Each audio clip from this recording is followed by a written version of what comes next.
Para el sobrevivimiento, sobre la sobrevivencia del clan, ¿no? Algunos llaman a esta etapa el matriarcado, ya que las mujeres contaban con cierto reconocimiento, cierto prestigio y poder. Sin embargo, esto se daba de manera, es que la línea filial se definía por la mujer, ¿no? Los hijos sabían quién era su madre, mas no sabían quién era el padre. En esta comunidad colectiva, como le llamábamos, no existía la propiedad privada sobre los medios de producción. Las actividades, la producción era colectiva y por tanto la distribución también era de acuerdo a las necesidades. La maternidad era vista como un poder sagrado de la mujer, no como ahora que es una debilidad o una carga, ¿no? Entonces nos preguntamos, ¿qué pasó? ¿Qué hizo que esta situación cambiara? Ahí vamos avanzando en la historia y nos vamos a pasar a la etapa del esclavismo, con un hecho importante principal que es la revolución neolítica. A raíz de que el hombre logra dominar el fuego, gracias al implemento de algunas herramientas también, al mejoramiento de la producción, logra producir por primera vez en la historia un excedente económico. Este excedente económico es apropiado a través de la fuerza de los más fuertes sobre los débiles. Este cambio hizo que también cambiara varios aspectos de la sociedad. El hombre toma el control como administrador, ¿no? Y cambia esta filiación principal de línea materna por una filiación por línea paterna, en donde el hombre asume el cuidado del rebaño, de la domesticación de animales, que era visto como una actividad principal, la más importante, y la mujer continúa realizando sus labores colectivas, como huertos, telares, ¿no? O la elaboración de alimentos, y esto era visto en un segundo plano, ¿no? Engels califica esto como la gran derrota histórica del sexo femenino en todo el mundo. ¿Y cómo se garantizó que esto pasara? Con la institución justamente de la familia monogámica patriarcal. La monogamia no se dio como un acto de amor o fruto del amor, no, sino más bien como una imposición para la mujer. Mas esta imposición no era para el hombre, ya que lo que se necesitaba era que el varón tenga una mujer que sepa él que esos hijos que tiene son de él, para garantizar su linaje y garantizar la herencia. Sin embargo, él se la permitía, ¿no? Hay concubinato, se le permitía la prostitución, ¿no? En cambio a la mujer se le exigía la castidad y la fidelidad. La esclavitud doméstica fue la primera forma de propiedad, dado que la mujer y los hijos son los esclavos del marido. En esta etapa del esclavismo podemos ver algunos escenarios, ¿no? Para la mujer. La mujer de la clase dominante era privilegiada porque tenía algunos lujos, era considerada incluso un artículo de lujo, pero a la vez era prisionera también, ya que no podía realizar ninguna actividad fuera de la casa. Para la mujer esclava, que era triplemente oprimida, es más, esa mujer ni siquiera era considerada persona, era una cosa más que estaba a voluntad del amo. No podía ser vendida, regalada, violada, arrendada, no era un ser humano, ¿no? Y su capacidad reproductora era simplemente considerada como un animal más, para producir más esclavos, para agrandar la riqueza del amo, ¿no? También tenemos en este escenario lo que son las prostitutas o los cortesanos, ¿no?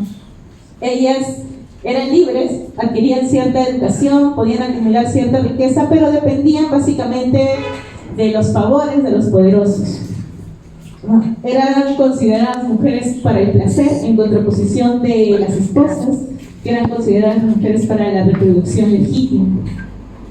Paralelo a esta opresión material, esto que se da en la realidad, surgen también algunas teorías, ¿no? Surge la ideología que subordinaba a la mujer bajo una forma natural, divina o incluso biológicamente determinada.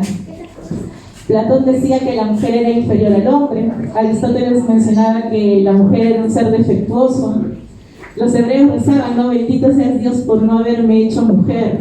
Eran parte de la ideología que que fundamentaba toda esta etapa del esclavismo. Bajo estas circunstancias hay un cambio, pasamos de un modo de producción a otro y cambiamos a la escena del feudalismo. En el feudalismo no se da una ruptura radical de esta condición de la mujer, se transforma adecuándose a su nuevo modo de producción. El feudalismo mantuvo esta opresión, simplemente la adaptó a sus nuevas condiciones económicas e ideológicas. La mujer era dependiente jurídicamente, puesto que no podía realizar ninguna actividad sin tutela masculina. Su papel en la producción sí varió de acuerdo a la clase a la que correspondía. Aquí podemos ver en la clase social que tenemos a la campesina, tenemos a la mujer noble, a la mujer burguesa también, urbana. La campesina, ella trabajaba, sí estaba incluida en varios sectores productivos, pero también su función no solo se limitaba al hogar, no, ella tenía desde ya una doble jornada laboral, puesto que el siervo, después de sus trabajos de campo, podía ir a descansar o podía ir a la taberna. La mujer iba a la casa a limpiar, al cuidado de los hijos, a tejer, a hilar. No, el trabajo doméstico, si bien es cierto, no generaba un salario ni un excedente económico directamente para el feudal, era absolutamente indispensable para la reproducción de la fuerza de trabajo, ¿no? Sin ese trabajo de la mujer, el siervo no podía al día siguiente volver a realizar las jornadas para el señor feudal. En otro caso tenemos a la mujer noble, que era un instrumento de alianzas y garantía del linaje, ¿no? Su función principal era tener hijos, tener herederos, para poder mantener justamente esta herencia, ¿no? Eran casadas desde muy jóvenes, 12 a 15 años. Los matrimonios en esta etapa eran más que un acto de amor, también una transacción económica y política. Y en esa etapa, cuando la mujer noble podía tener cierto poder, cuando enviudaba, una vez que el marido fallecía, ella podía administrar las riquezas. Cuando también en la regencia, ¿no? Cuando el rey era menor de edad, la reina podía ejercer poder, y también otra vez de manera indirecta mediante el mecenazgo, es decir, el financiamiento. Las mujeres nobles financiaban algunos actos educativos, culturales, artísticos.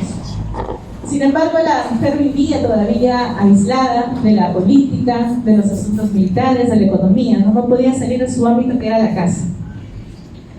Para sustentar esta situación o este control sobre la mujer, la Iglesia Católica juega un papel principal, puesto que muestra a la mujer bajo dos formas, ¿no? Una de ellas a la mujer como la puerta del diablo, ¿no? La tentadora, la pecadora, la que hizo pecar a Adán, y también a la mujer como la Virgen María, ¿no? La santa, la sumisa, la obediente. Este último aspecto igual de inalcanzable para la mujer, ¿no? Por lo tanto siempre era juzgada en todos los aspectos. A raíz del comercio, dentro del mismo feudalismo va surgiendo una nueva clase social, que es la burguesía. Las crisis económicas dan un retroceso principal para la mujer, ¿no? Dejan de tener acceso a la educación, o el mínimo acceso a la educación que ella tenía, dejan de tener derecho a transitar libremente, y también a sus prácticas tradicionales, como una de ellas la medicina. Dejan de poder ejercer la medicina, ¿no? Y comienza una cacería de brujas. Con este hecho importante se da justamente el paso hacia el capitalismo. Recordemos que cada cambio de época no es ni evolutiva ni pacífica, ¿no? Han sido momentos de lucha constante, y en este proceso al capitalismo podemos hablar de la acumulación originaria, ¿no? Silvia Federici, en su libro Calimán y la bruja, menciona que la acumulación originaria y la caza de brujas es un mecanismo de terror impuesto principalmente a las mujeres. ¿Por qué? Porque las brujas eran justamente las parteras, las curanderas, las que tenían cierto conocimiento sobre la reproducción, sobre el aborto, sobre la anticoncepción, cosa que en ese momento no era lo que necesitaba el sector de poder. Este hecho marcó que las mujeres tuvieran miedo y acepten de alguna forma su rol de madres y esposas sumisas. La cacería de brujas hizo que la población explotada, que antes se unía en contra del señor feudal, esta vez tuviera una división, ya que eran enfrentadas ya no contra el feudal, sino hombres contra mujeres. Otro hecho principal dentro del capitalismo es la revolución industrial, en donde la mujer participa activamente del trabajo asalariado, ya que el capitalista prefería mujeres y niños para poder explotarlos más, ya que les pagaban un menor salario, los tenían trabajando más horas, ¿no? Largas jornadas de trabajo. No tenían seguridad, no tenían beneficios, no tenían derechos. Prueba de esto se da incluso en este hecho importante que es el incendio en la fábrica de Nueva York, en la cual más de 125 mujeres mueren calcinadas porque no podían escapar de la fábrica porque estaban cerradas desde fuera con candado. Sin embargo, esta incorporación de la mujer al trabajo le permite también ser partícipe o ser más consciente de sus condiciones materiales, ¿no? Y le permite que la mujer pueda organizarse y pueda luchar también. Por primera vez la mujer toma conciencia de la situación en la que se encuentra, porque puede compartirla, puede conocerla, puede conversar con otras mujeres para justamente mencionar los temas sobre su función específica dentro del capitalismo y ver también la presión que sufre la mujer en este aspecto. El trabajo doméstico, justamente en el capitalismo, toma una forma específica, ¿no? Que es la esclavitud doméstica, o como Lenin lo llamaría, la doble explotación. Ese trabajo doméstico invisible, no remunerado, era a la vez indispensable porque mostraba que si el obrero quisiera, con el salario que le pagaba el capitalista al obrero, simplemente no le alcanzaría para otras funciones, ¿no? Las funciones que realiza la mujer gratuitamente, ¿no? La limpieza de la casa, el cuidado de los hijos, la cocina, entre otros. Un hito importante en la historia de la lucha de las mujeres será con la Revolución Francesa, en la cual se exigen los derechos de la mujer. Pero también este hecho mostró claramente los límites del feudalismo burgués. Porque una vez que las mujeres participaban en las movilizaciones activamente, crearon clubes políticos, crearon periódicos, simplemente cuando la burguesía toma el control o toma cierto poder, se olvida, ¿no?, del hecho de la mujer y los derechos de ella, ¿no? Es por ello que Olimpia de Gauguin redactó la Declaración de los Derechos de la Mujer y la Ciudadana, en contra de los derechos del hombre y del ciudadano, ¿no?, que promulgaba el derecho del varón, más no de la mujer. Otro aspecto importante, también podemos decir que durante los años más radicales de la revolución, las mujeres lograron conquistar algunos derechos, como es la supresión del derecho de la primogenitura, la igualdad de la sucesión, el derecho al divorcio, entre otros pequeños logros. Pero la burguesía, una vez más asegurada su dominio, comenzó a frenar este avance de la mujer, predicando su vuelta al hogar, ¿no?, a la maternidad, al cuidado de los hijos. Aquí se muestran estos límites que mencionábamos, ¿no?, mientras que el feminismo burgués lucha por una igualdad dentro del mismo sistema capitalista, porque no cuestiona la propiedad privada ni cuestiona la explotación de clase. La burguesía también creó sus propios ideólogos, ¿no? Creó su propia ideología para poder sostener esto, ¿no? Un científico, Augusto de Comte, padre de la sociología, mencionaba, ¿no?, decía que la feminidad es una suerte de continua infancia y que en esa condición biológica se expresa la debilidad intelectual de la mujer. Toda esta ideología que se da cumple una función principal, una función específica, ¿no?, que es justificar justamente la discriminación salarial, la segregación ocupacional, la exclusión de puestos de poder de la mujer y la asignación gratuita del trabajo doméstico. Vemos que se da dentro del feminismo dos posiciones, una que es el feminismo burgués y el feminismo proletario, ¿no? Como ya habíamos mencionado, el feminismo burgués busca algunos cambios, algunas mejoras dentro del mismo sistema, mientras que el feminismo proletario toma conciencia de que la mujer dentro de ese sistema no va a poder encontrar una verdadera liberación, y que esta liberación se va a dar o solo es posible una vez que se puedan abolir los medios de producción privada, o sea, propiedad privada.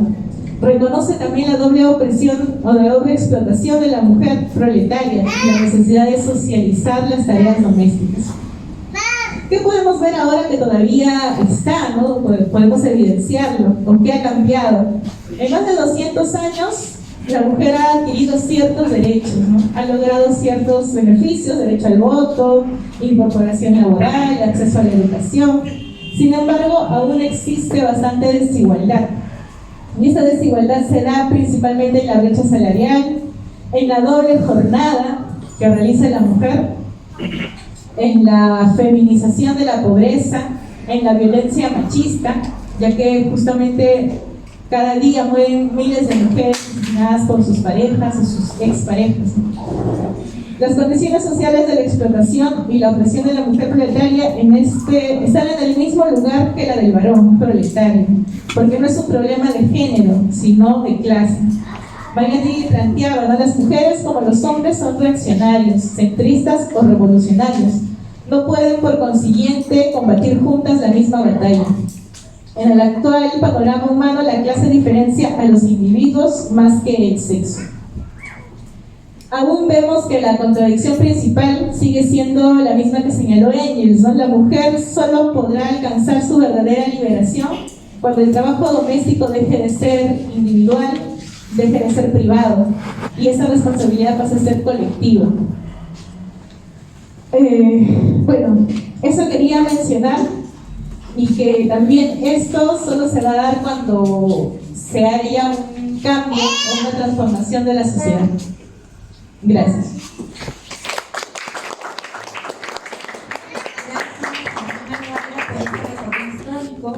Ahora vamos a aterrizar en las estructuras económicas. Recibimos a Marina Méndez y Sari Warren con el tema La mujer en el capitalismo, el escenario es suyo.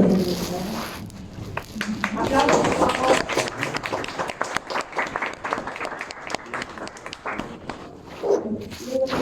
Como acabo de decir, en principio, esta exposición que voy a realizar está en marco de reconocer la gesta de mujer en la vastidad, mediante ella a todas las mujeres que lucharon en la independencia. En segundo lugar, el más alto reconocimiento a la memoria de las mujeres que quedan calcinadas en la fábrica textil, luchando por sus derechos y sobre todo por las 8 horas. En tercer lugar, a la primera generación de las mujeres socialistas, Clara Zetkin, Rosa Luxemburgo, Alexandra Kollontai, Modesta Castaña, mediante ellas, a todas las demás mujeres que pugnaron por visibilizar nuestra existencia. Finalmente, en este día no podíamos dejar de mencionar y saludar y sobre todo agradecer a la revista Richard Igualdo, a la maestra Doris Torres, mediante ellas a todas las compañeras que están presentes el día de hoy. También nos es grato y de mucha alegría que haya jóvenes compañeras quienes se inquietan por aprender. Bienvenidos a todos a este conversatorio. Bueno, como hemos podido escuchar a la compañera que me antecedió, a lo largo de la historia se ha luchado por obtener los derechos que hoy en día podemos gozar, pero aún hay mucho por qué luchar, porque nuestros derechos están siendo pisoteados. Es muy importante resaltar que se le veía a la mujer desde un punto ideológico. Y bueno, comenzaría con esta pregunta, ¿no? ¿Cómo se reconoce a la mujer? Etimológicamente, la mujer proviene del latín mujer, que se refería a la mujer casada o a la hembra humana adulta. Interpretaciones históricas se refería al sexo más débil. Filosóficamente, la mujer, según Aristóteles, señalaba que la mujer era un hombre incompleto, defectuoso, que la mujer debe ser un ser inferior al hombre, debe estar subordinada al hombre, a la familia, a la sociedad, que solo debe dedicarse a la crianza de los hijos y sobre todo al hogar. Religiosamente, a la mujer Bueno, todos creo que conocemos ese pasaje, ¿no? De que la mujer ha sido sacada de la costilla de Adán, y eso prácticamente significa que está sujeta al varón. A medida que va pasando el tiempo, ustedes se han hecho la pregunta, ¿no? ¿Ha mejorado eso en algo? ¿Ha cambiado? Hasta el día de hoy sí, seguimos mirando que es lo mismo. A la mujer se le ve que es una mujer defectuosa porque el pecado que ha hecho, y la compañera lo mencionó, que Eva comió la manzana, y sobre todo por eso las mujeres deben sufrirlo. Por eso a veces mencionan de que por eso sufre la mujer en el embarazo, no sé, pues no, el tema del hogar, ¿no? Con los hijos, y siempre debe ser así, ¿no? Eso se puede escuchar muchas veces en los temas religiosos. Y bueno, también es muy necesario ubicarlos ideológicamente, ¿no? Comenzaría con esta frase que José Carlos Mariátegui menciona: así como hay mujeres reaccionarias, centristas, también hay mujeres revolucionarias. ¿Y quiénes son las mujeres reaccionarias? Aquí podemos encontrar a las mujeres liberales, ¿no? Y bueno, como hay compañeras nuevas también, los liberales no son pues las mujeres que se expresan libremente, no, compañeras. Acá el liberalismo es una corriente ideológica burguesa que lucha solo por el centro del poder, ¿no? Y bueno, también están las mujeres centristas. Aquí podemos encontrar a las pequeñas burguesas, a las feministas o feminazis, como se le conoce en el argot popular, ¿no? Ellas mencionan que el problema es el varón, el patriarcado, pero no cuestionan al sistema capitalista. Hacen una lucha de género, pero más no de clase, ¿no? Como también la compañera mencionó, siempre se puede escuchar, ¿no? En las luchas que ellas realizan, ¿no? También debemos saber que hay varios sectores feminismo, ¿no? Por ejemplo, podemos encontrar a las feministas interseccionales, que solo ellas nada más luchan por clase, por género y sobre todo por raza.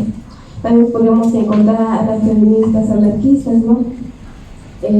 Ellos rechazan al patriarcado y al Estado por considerar las estructuras jerárquicas opresoras, ¿no? También podemos encontrar al feminismo comunitario. Es un movimiento político surgido en Bolivia en el siglo XX que lucha contra el patriarcado, descolonizadora y territorial. Ellos sobre todo se centran en la comunidad, ¿no? Que es el hombre, la mujer y la naturaleza.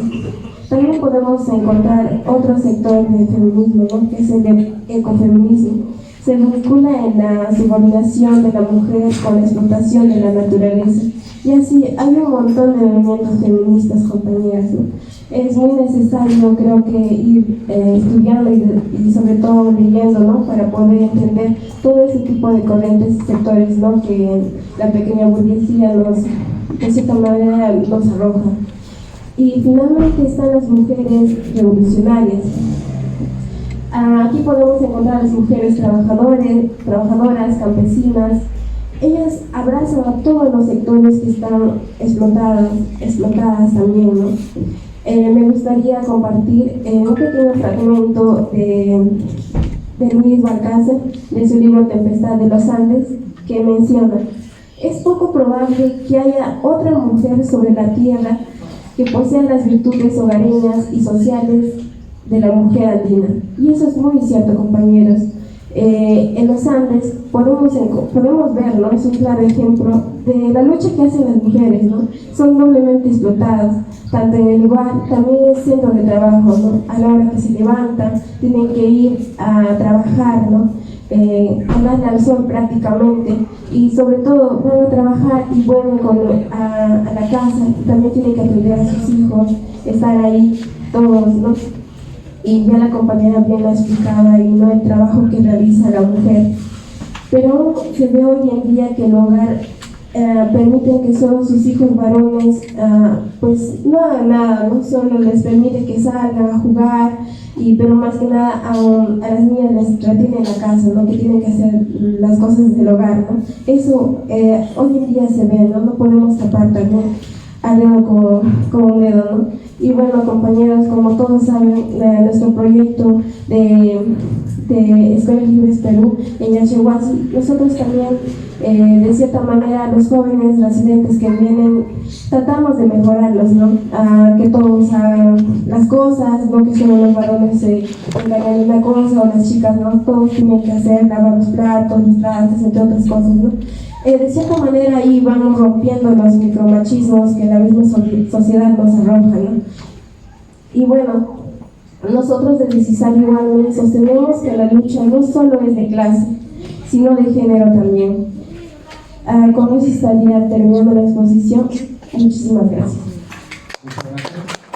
Otras palabras, por favor. Bien, continuamos para hablarnos del significado profundo de la fecha que ya pasó, el 8 de marzo, como sabemos. Nos representa ahora una persona miembro. Le vamos a recibir con fuertes palmas a Rosalinda Carmina, representante de la Organización de Barrios para el Perú, con la ponencia 8 de marzo.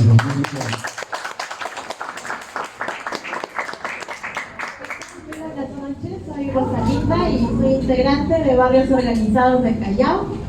Saludo a las compañeras que del barrio, del centro de Lima, desde provincia hemos impulsado una campaña exitosa de carácter antiimperialista y por ende no negamos nuestra lucha anticapitalista. Entonces, compañeros, veo también que por ahí se nos están durmiendo.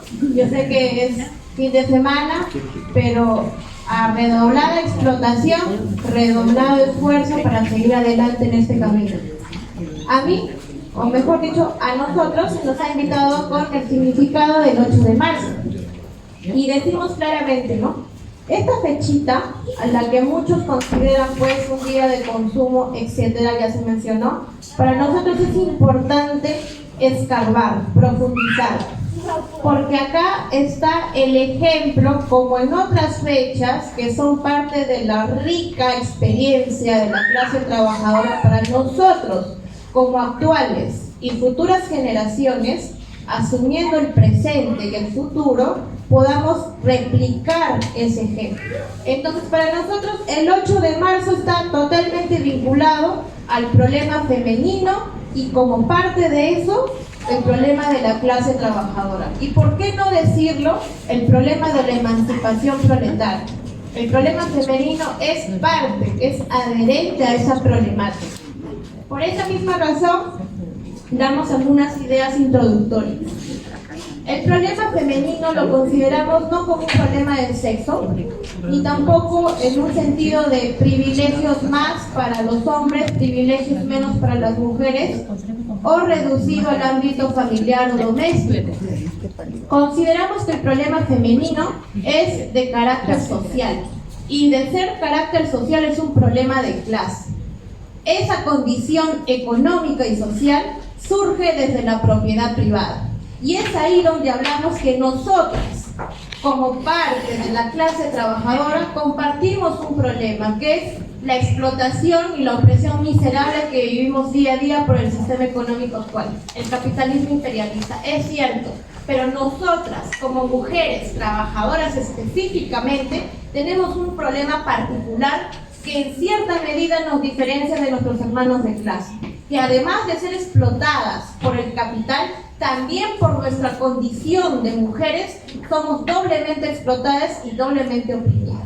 Eso consideramos como la explotación laboral, en la que no solamente están las mujeres que perciben sueldos y salarios. Acá tenemos a una compañera que viene de los barrios trabajando día a día, y ahí se demuestra que también quienes producen en las calles, más llamados informales, también son parte de esa explotación laboral, que también son parte, en este caso, este sector mal llamado informal, que realiza el precio de producción y que se puede considerar como el semiproletariado.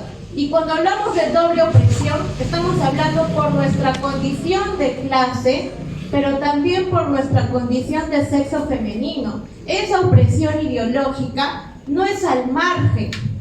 No consideramos que la opresión ideológica en los privilegios, en el acoso, hostigamiento como mujeres y como mujeres de las clases explotadas esté al margen del capital.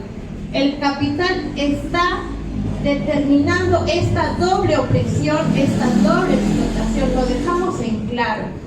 porque vamos a sostener siguientemente algunas tesis. Luego de poder comprender eso, asumimos que en este caso, compañeros, el 8 de marzo es una fecha en la que se demuestra que es de origen proletario. Vamos a mencionar, y cuando nos preguntamos, ¿no? ¿Por qué tanta cosa con el 8 de marzo? Porque sí es cierto, en los barrios se nos consulta, queremos activar por el 8 de marzo, ¿por qué? Si es una fecha más.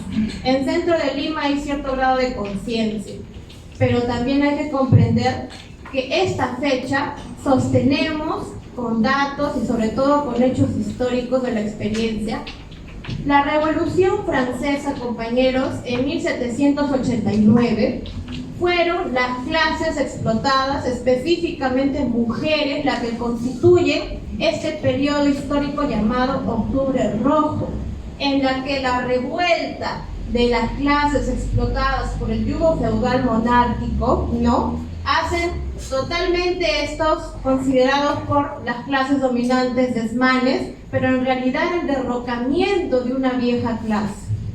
Y para poder generar un nuevo modo de vida, de producción económica, llámese capitalismo. Desde acá podemos ver que las mujeres de las clases explotadas, en las que había en este caso consideradas siervas, artesanas o burguesas, en este caso nacientes, ¿no?, ya eran parte de este movimiento activo. Y decimos y consideramos esta acción histórica porque impulsa la proletarización, la movilización, la generación de la clase obrera con la instauración del capitalismo. Luego tenemos, en este caso, 1871, con la Comuna de París, la primera experiencia del intento de la dictadura del proletariado, en la que eran obreras y obreros los que lo llevan adelante. Tenemos además 1857 en Nueva York. Fueron más de 100 mujeres las que fueron asesinadas por la represión policial. ¿Qué exigían? Derechos salariales, jornadas laborales dignas. Fue también en la fecha de 1908, también en Estados Unidos, donde la industria o la fábrica textil Cotton, incendiada, asesina a más de 100 mujeres obreras que en este caso alzaron su voz de protesta y su acción de lucha. Pero no es la única acción en este caso que sucede en Estados Unidos. Estamos hablando de inclusive más de una tragedia para la clase obrera naciente y en desarrollo que se da en el corazón del imperialismo, como por ejemplo es en 1911, cuando ya mencionaron la fábrica textil, ¿no?, de Triángulo, en la que también incendiado asesinan a quienes alzaban su voz, quienes obreras. Todas estas gestas históricas están accionadas consciente y activamente por una clase principalmente hablando. Estamos hablando de la clase obrera y estamos hablando en específico de mujeres trabajadoras. Pero también en 1911 eran obreras, y no solo obreras, también comunistas, las que constituyen el verdadero y original Día Internacional de la Mujer Trabajadora, presidido por Clara Zetkin. Y lo decimos claramente porque la ONU posteriormente viene a tergiversarlo como Día Internacional de la Mujer en abstracto. Y nosotros señalamos claramente ese declive. Además de eso, consideramos que en 1917, porque el desarrollo de la humanidad va en ascenso, es en Rusia las mujeres obreras las que inician la revolución. En este caso considerado la Revolución de Febrero, la que sienta las bases para poder constituir en 1917 la primera edificación de un estado de obreros y campesinos. Y es el único estado, la única democracia socialista la que ha podido resolver realmente la igualdad entre varones y mujeres. Pero no solo eso, la incorporación económica sí, pero de un nuevo modo de producción de la mujer en el campo cultural político. Y eso implica muchas otras conquistas que se han efectuado en la situación concreta, ¿no? a diferencia del sistema actual, en donde tenemos libertades y derechos, sí, pero solo de manera formal. Y eso es lo único que nos puede dar este sistema, gobierno tras gobierno. A la vez, es importante señalar que frente a comprender que la condición de clase original del 8 de marzo es obrero, es proletario, porque es el obrero, la obrera con conciencia de su clase. Mediante eso también reconocemos que ha sido una acción activamente para cambiar el modo de vivir. Por eso es que el 8 de marzo es de carácter proletario y revolucionario. Y esas es las dos condiciones que no debemos de marginar o discriminar o entibiar en nuestras participaciones como organizaciones y elementos independientes. De esa manera, sostenemos finalmente que las tareas frente al 8 de marzo, compañeros, son las siguientes.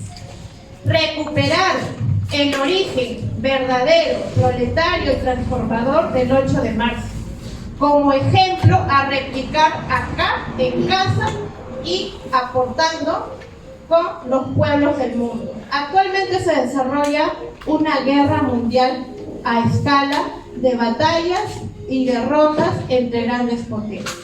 La mujer peruana debe de sentir como trabajadora el dolor de las mujeres que están sufriendo en resistencia y combate, por ejemplo, en Palestina, en Irak, pero también hablemos de aquellos países donde ya la ofensiva es mucho más abierta y sanguinaria, como la Operación Kagar en India, en donde vienen secuestrando, persiguiendo, torturando como de manera más agresiva, ¿no?, el Estado indio a sus pobladores, donde ahí nosotros también nos solidarizamos como los demás pueblos hermanos en lucha. Asimismo, la tarea siguiente es rechazar el tráfico, en este caso, de esta fecha. ¿Por quiénes?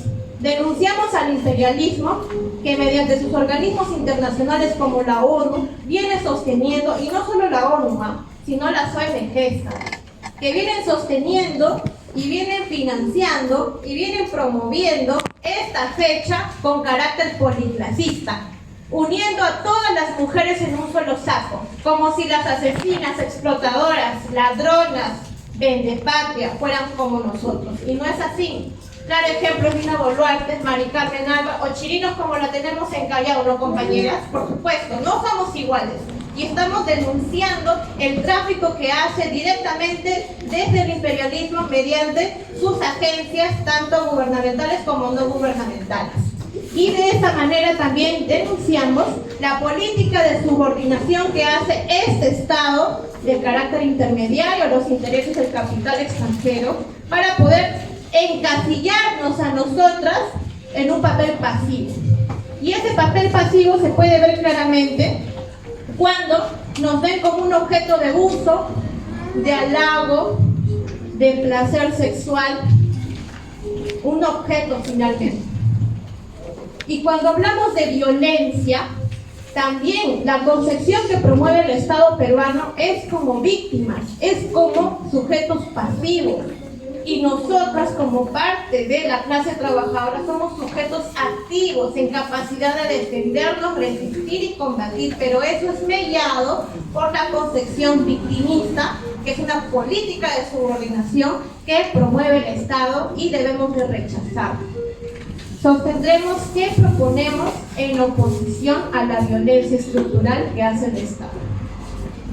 Asimismo, el reformismo, que usa esta fecha en campaña electoral con los partidos políticos para poder hacernos nuevamente creer que un nuevo gobierno en el actual sistema económico va a cambiar nuestra situación. No es cierto.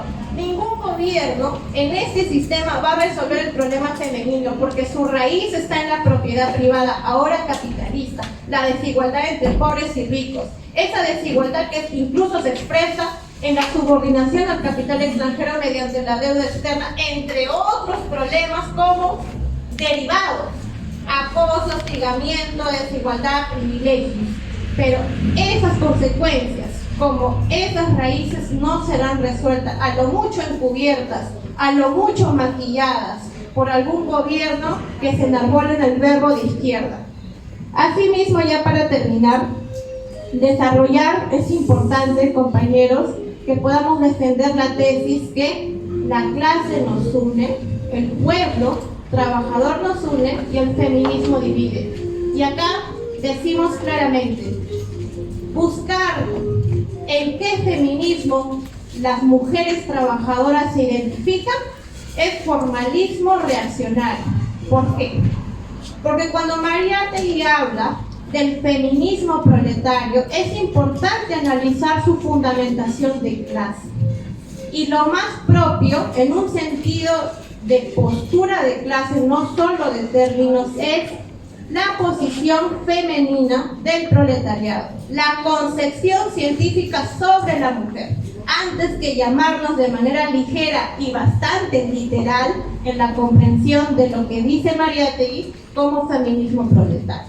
El feminismo y todas sus variantes, la cual no nos entrampamos en analizar, la cual conocemos, pero no desarrollamos a profundidad porque todas sostienen tesis fundamentales: la liberación de la mujer, esa liberación que principalmente sostiene la división entre sexo masculino y femenino, una lucha irreconciliable que solo puede ser superada en este sistema. Esta es la fundamentación de la corriente del feminismo en todas sus variantes. Rechazamos, es concepción burguesa sobre la mujer, y entramparnos en sus variantes es formalismo.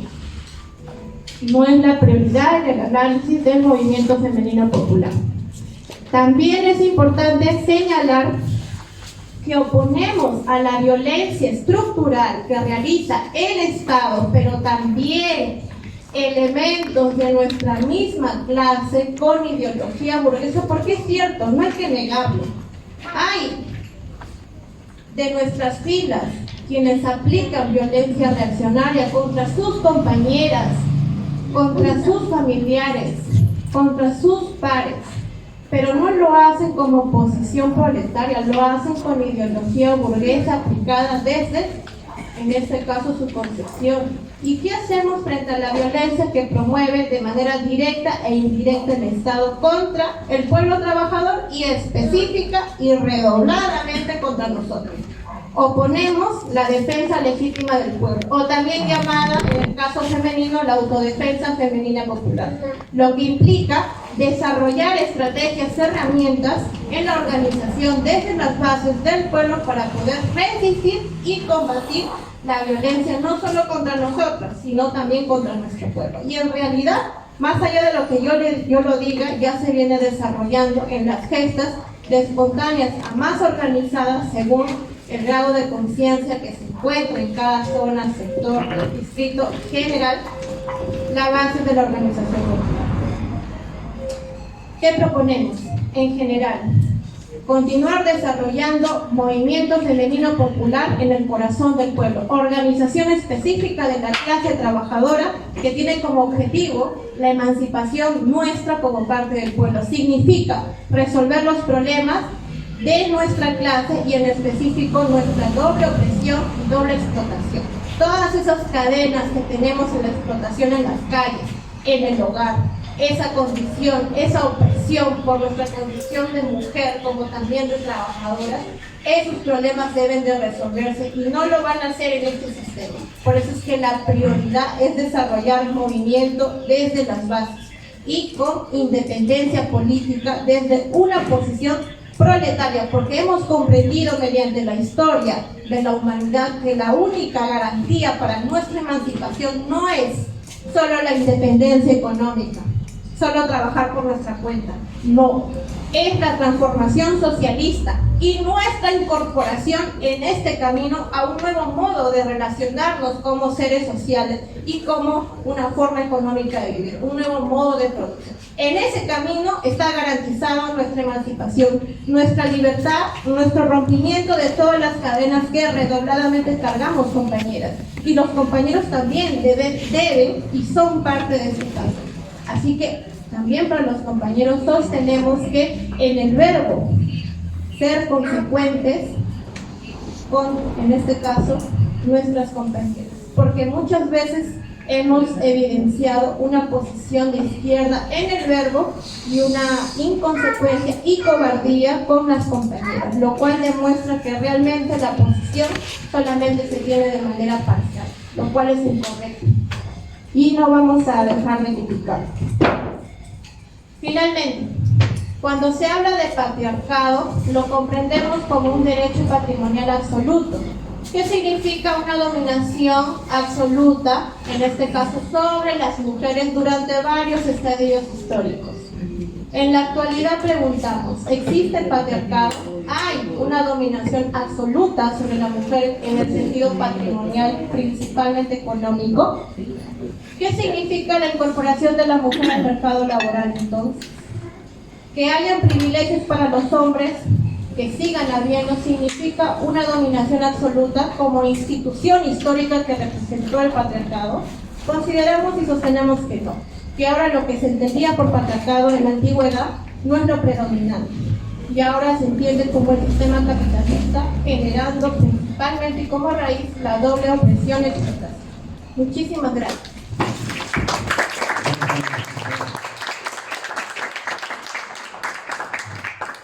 Bueno, muchas gracias por invitarme al grupo Lucha y Guardi, por invitarme a formar parte de la mesa. No he tenido tiempo de prepararme porque así me enteré el lunes. Yo trabajo, yo duermo 5 horas al día y todo el día trabajo. Entonces, pero yo, ¿cómo se llama? No he venido no preparada, sino que yo estoy escribiendo un libro.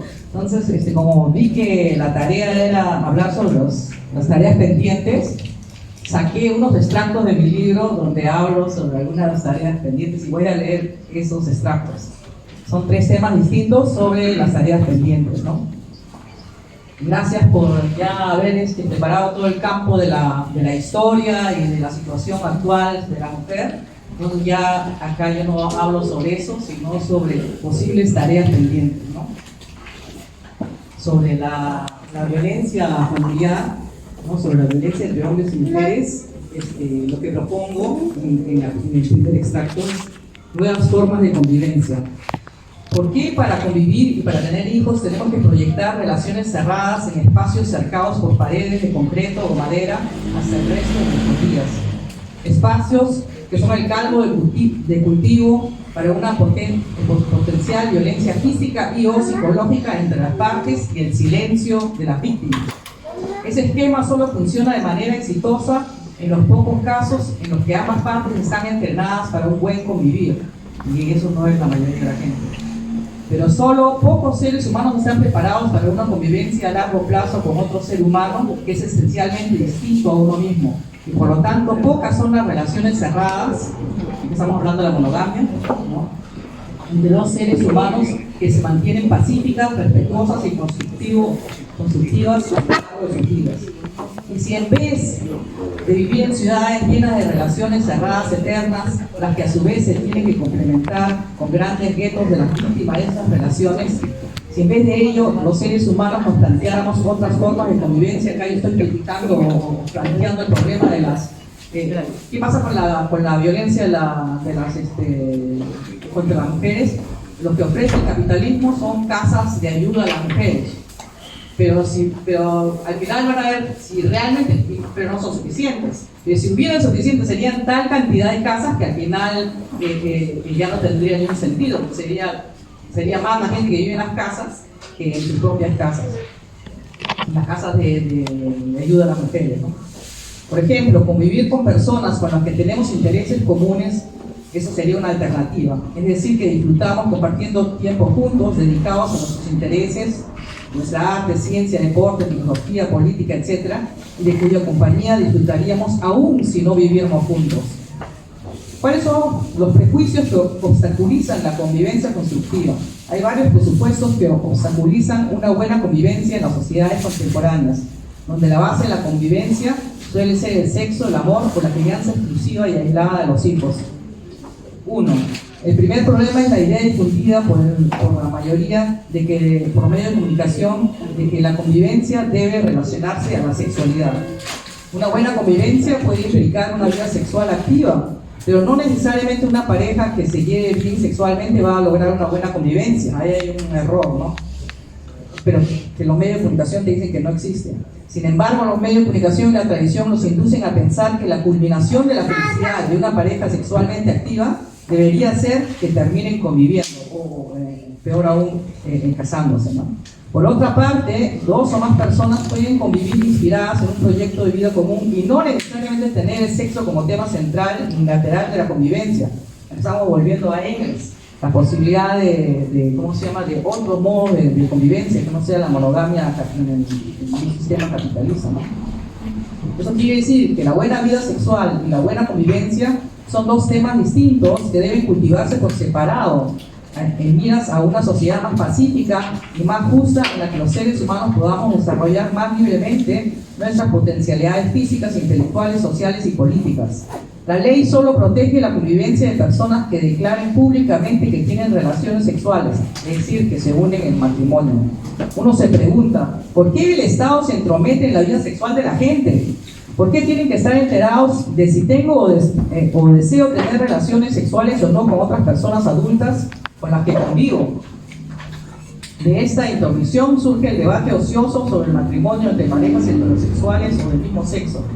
En vez de limitar la convivencia legal a personas por su preferencia de género, también deberían poder registrarse como familia otras formas de convivencia no necesariamente vinculadas a su vida sexual, como lo que es lo más común acá en el Perú y en todas partes del mundo: una tía con su sobrina que viven juntos, dos hermanos que viven juntos, tres músicos que viven juntos hace muchos años, una mujer y un varón que no suelen tener relaciones sexuales.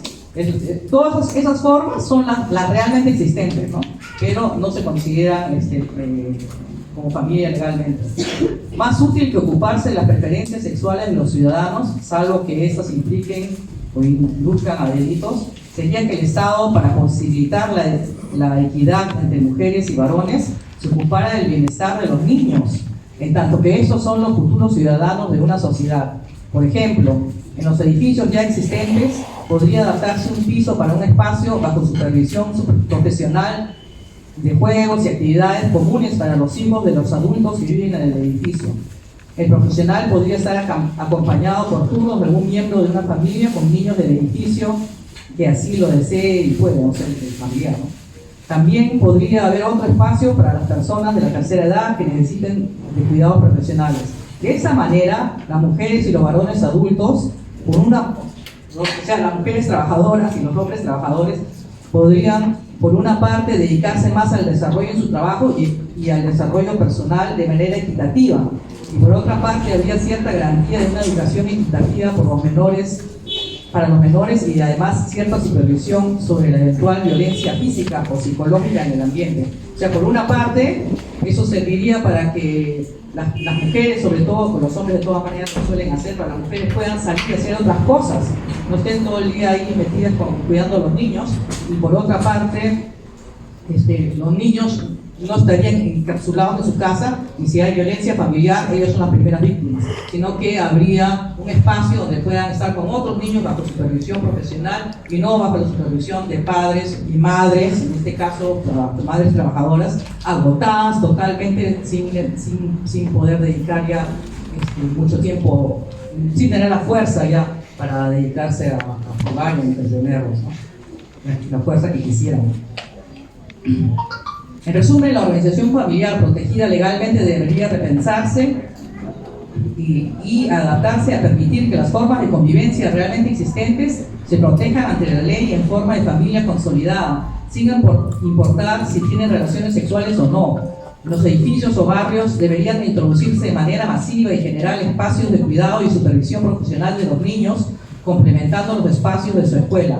Esto limitaría el espacio de total privacidad de las personas que conviven, dando cierto grado de protección contra la violencia, sobre todo, pero no solo a los menores. O sea, porque cuando hay violencia familiar, también hay violencia contra los niños, ¿no?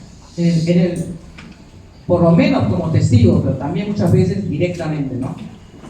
Permitiría además el desarrollo personal y laboral equitativo de mujeres y varones, ¿no? O sea, lo que se comentó acá del doble trabajo. No habría el doble trabajo si la mujer llega a la casa no para descansar, sino para ponerse a trabajar más, porque ya los niños habrían sido cuidados y estarían ya, digamos, más tranquilos. Y la mujer además habría hecho otras actividades, aparte de solo trabajar, ¿no? Por trabajar por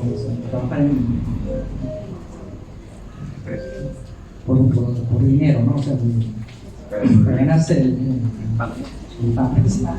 Además de las obvias ventajas pedagógicas, aseguraría la educación en equidad de las futuras generaciones. Claro, porque los padres, desgraciadamente, muchas veces enseñan a sus hijos esos prejuicios de los cuales todavía no se han deshecho, los enseñan a sus hijos, mientras que un personal profesional que cuida a los chicos sí sabría que las niñas y los niños deben tener la misma educación. Entonces no habría ese tema de que las niñas van a ayudar con la mesa y los chicos ven televisión, ese tipo de cosas, ¿no? 2. El segundo problema es la presión social que nos hace pensar hoy en día que el amor deba tener como su meta final la convivencia. Es decir, que dos seres humanos que se amen deben aspirar a convivir en una relación cerrada, o sea, matrimonio monogámico, hasta que la muerte los separe, y que este amor además debe ser exclusivo. El amor entre dos seres humanos tal vez pueda durar hasta que la muerte los separe, pero eso no significa que sea una buena idea que estos dos seres humanos convivan para siempre, sobre todo si tienen proyectos de vida distintos. Más bien, esta presión entre dos personas que se aman de tener que convivir, a pesar de tener ritmos de vida, aspiraciones o visiones del mundo totalmente distintos, pueden llevar a que el amor se apague innecesariamente o a que se convierta en una relación tensa y luego violenta por la contraposición de expectativas y emociones. 3. El tercer problema es pensar que la crianza de los futuros ciudadanos de una sociedad debe ser asunto exclusivo del antojo de quienes los engendraron o de quienes lo tienen en su tutela, eso es el capitalismo, ¿no? Y que por lo tanto se los abandone al azar a puerta cerrada con uno o dos adultos quienes conviven con ellos y que eventualmente, pero no necesariamente, se ocupan y preocupan por ellos. Tener, criar y educar hijos no es un proyecto de vida, sino que es una etapa posible y eventualmente gratificante en la vida de dos seres humanos. Y que sea una experiencia enriquecedora para las partes depende mucho del entusiasmo con que las partes participen de ella, y que no se sientan simplemente obligados a participar de estas experiencias arrastrados por las circunstancias y la presión social. En otras palabras, las personas no deberían convivir simplemente porque una de las partes engendró a un niño.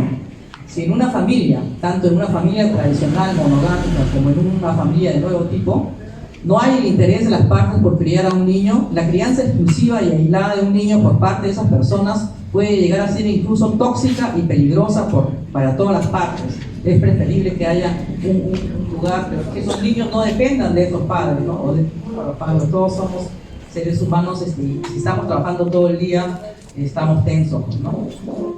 A veces, bueno, en paréntesis, en los países socialistas eso sucede, ¿no? Eso lo hemos discutido varias veces en este foro. En los países socialistas, en Cuba, en los ex países del socialismo real, la Unión Soviética, la Alemania Democrática, de todos esos países, los niños estaban prácticamente todo el día y a veces toda la semana en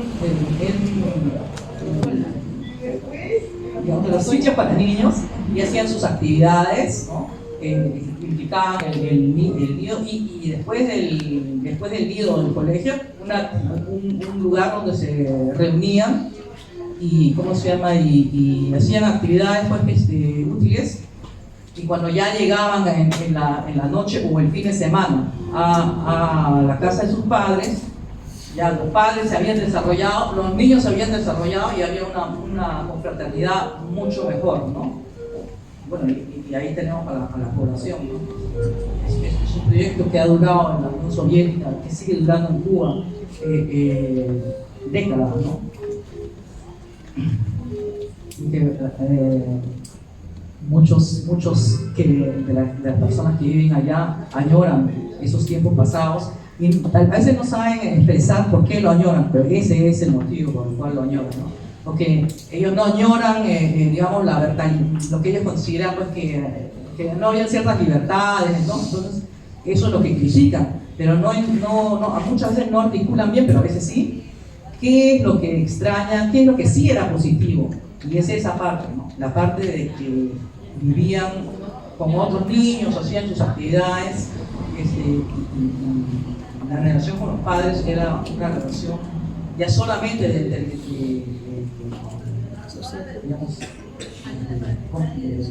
estar juntos, ¿no? De hacer cosas juntos, ya no de lo que sucede acá, porque los padres tienen que ponerse a cocinar, a hacer las cosas básicas con ellos, a verlo como una carga prácticamente, ¿no? Y los niños se dan cuenta de eso. A pesar de los esfuerzos de las sociedades a lo largo de las últimas décadas y desde hace siglos, la violencia contra las mujeres, y en especial la violencia doméstica y los feminicidios, no se han reducido de manera significativa. Mi hipótesis es que esto se debe principalmente a que se ha apostado a la buena voluntad de las partes. Eso no es un principio, la buena voluntad. Los seres humanos, sin embargo, somos imperfectos, y la buena voluntad de haberla no prevalece las 24 horas del día, los 365 días del año. Para un feminicidio o alguna agresión traumática a la pareja o a los niños, se necesita solo unos minutos o unas horas.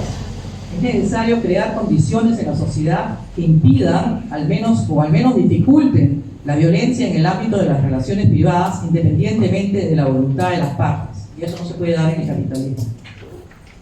La lucha por la equidad entre mujeres y varones incluye, como hemos visto, todas las luchas para garantizar la supervivencia y la vida digna de las mujeres en igualdad de condiciones con los varones.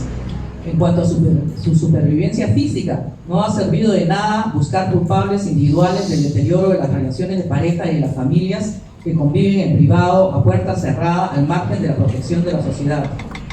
La violencia y las agresiones han seguido, perjudicando siempre en mayor grado a las mujeres por ser físicamente en promedio menos fuertes que sus pares varones, y en el caso de las familias también a los niños. Por ello es necesario plantearse nuevas formas de estructuración de la convivencia entre parejas y familias que no signifiquen una amenaza física ni de desarrollo intelectual, social, sexual, político o espiritual de las partes, sino que más bien permitan nuestro crecimiento como personas y ciudadanos plenos. Esa es una parte. Ahora voy a otra parte del libro. Lenin, problemas actuales de la lucha concreta por la equidad entre mujeres y varones. Muchos movimientos feministas lucharon por la equidad entre mujeres y varones, pero los resultados más tangibles no se concretizaron hasta la Revolución Soviética. La Revolución Soviética, promovió la inserción de las mujeres al mundo laboral, entre otras formas, a través de la creación masiva de guarderías y escuelas para todos los niños y jóvenes, lo que permitió que las mujeres pudieran seguir trabajando y desarrollándose después de tener hijos. Las mujeres también adquirieron libertad y derechos ciudadanos más plenos con la ley de disolución unilateral de matrimonio del 16 de diciembre de 1917 y con la ley del aborto. La ley del aborto tuvo el nombre de Decreto sobre la protección de la salud de las mujeres, y su texto resumido decía así: los comisarios del pueblo de salud y de justicia, deseosos de proteger la salud de las mujeres, han decidido permitir que este tipo de operaciones se practique libremente y sin ningún costo en los hospitales soviéticos, donde las condiciones necesarias para minimizar el daño de la operación estén aseguradas, ¿no? Comité Ejecutivo Central de los Soviets, 18 de noviembre de 1920, y nosotros todavía estamos en nada.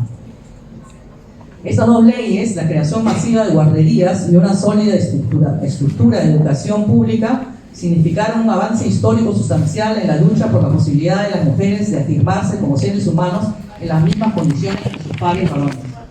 Occidente ha venido ninguneando estos avances en el marco de una permanente propaganda antisoviética que ha nublado las mentes de muchos intelectuales y activistas, y por otra parte, en el tercer mundo han sido ignorados por muchos militantes de izquierda que, a causa de su contexto cultural y religioso, siguen atados a una mentalidad tradicional conservadora, de la cual por lo general no son plenamente conscientes y que por lo tanto no se esfuerzan en superar.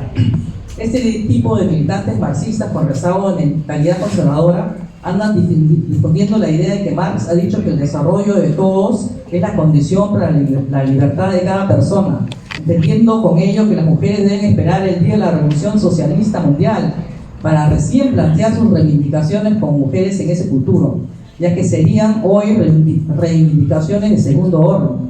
Pero eso no es lo que dice Marx. Lo que dice Marx es que el libre desarrollo de cada persona es la condición para el libre desarrollo de todos, o sea, es al revés.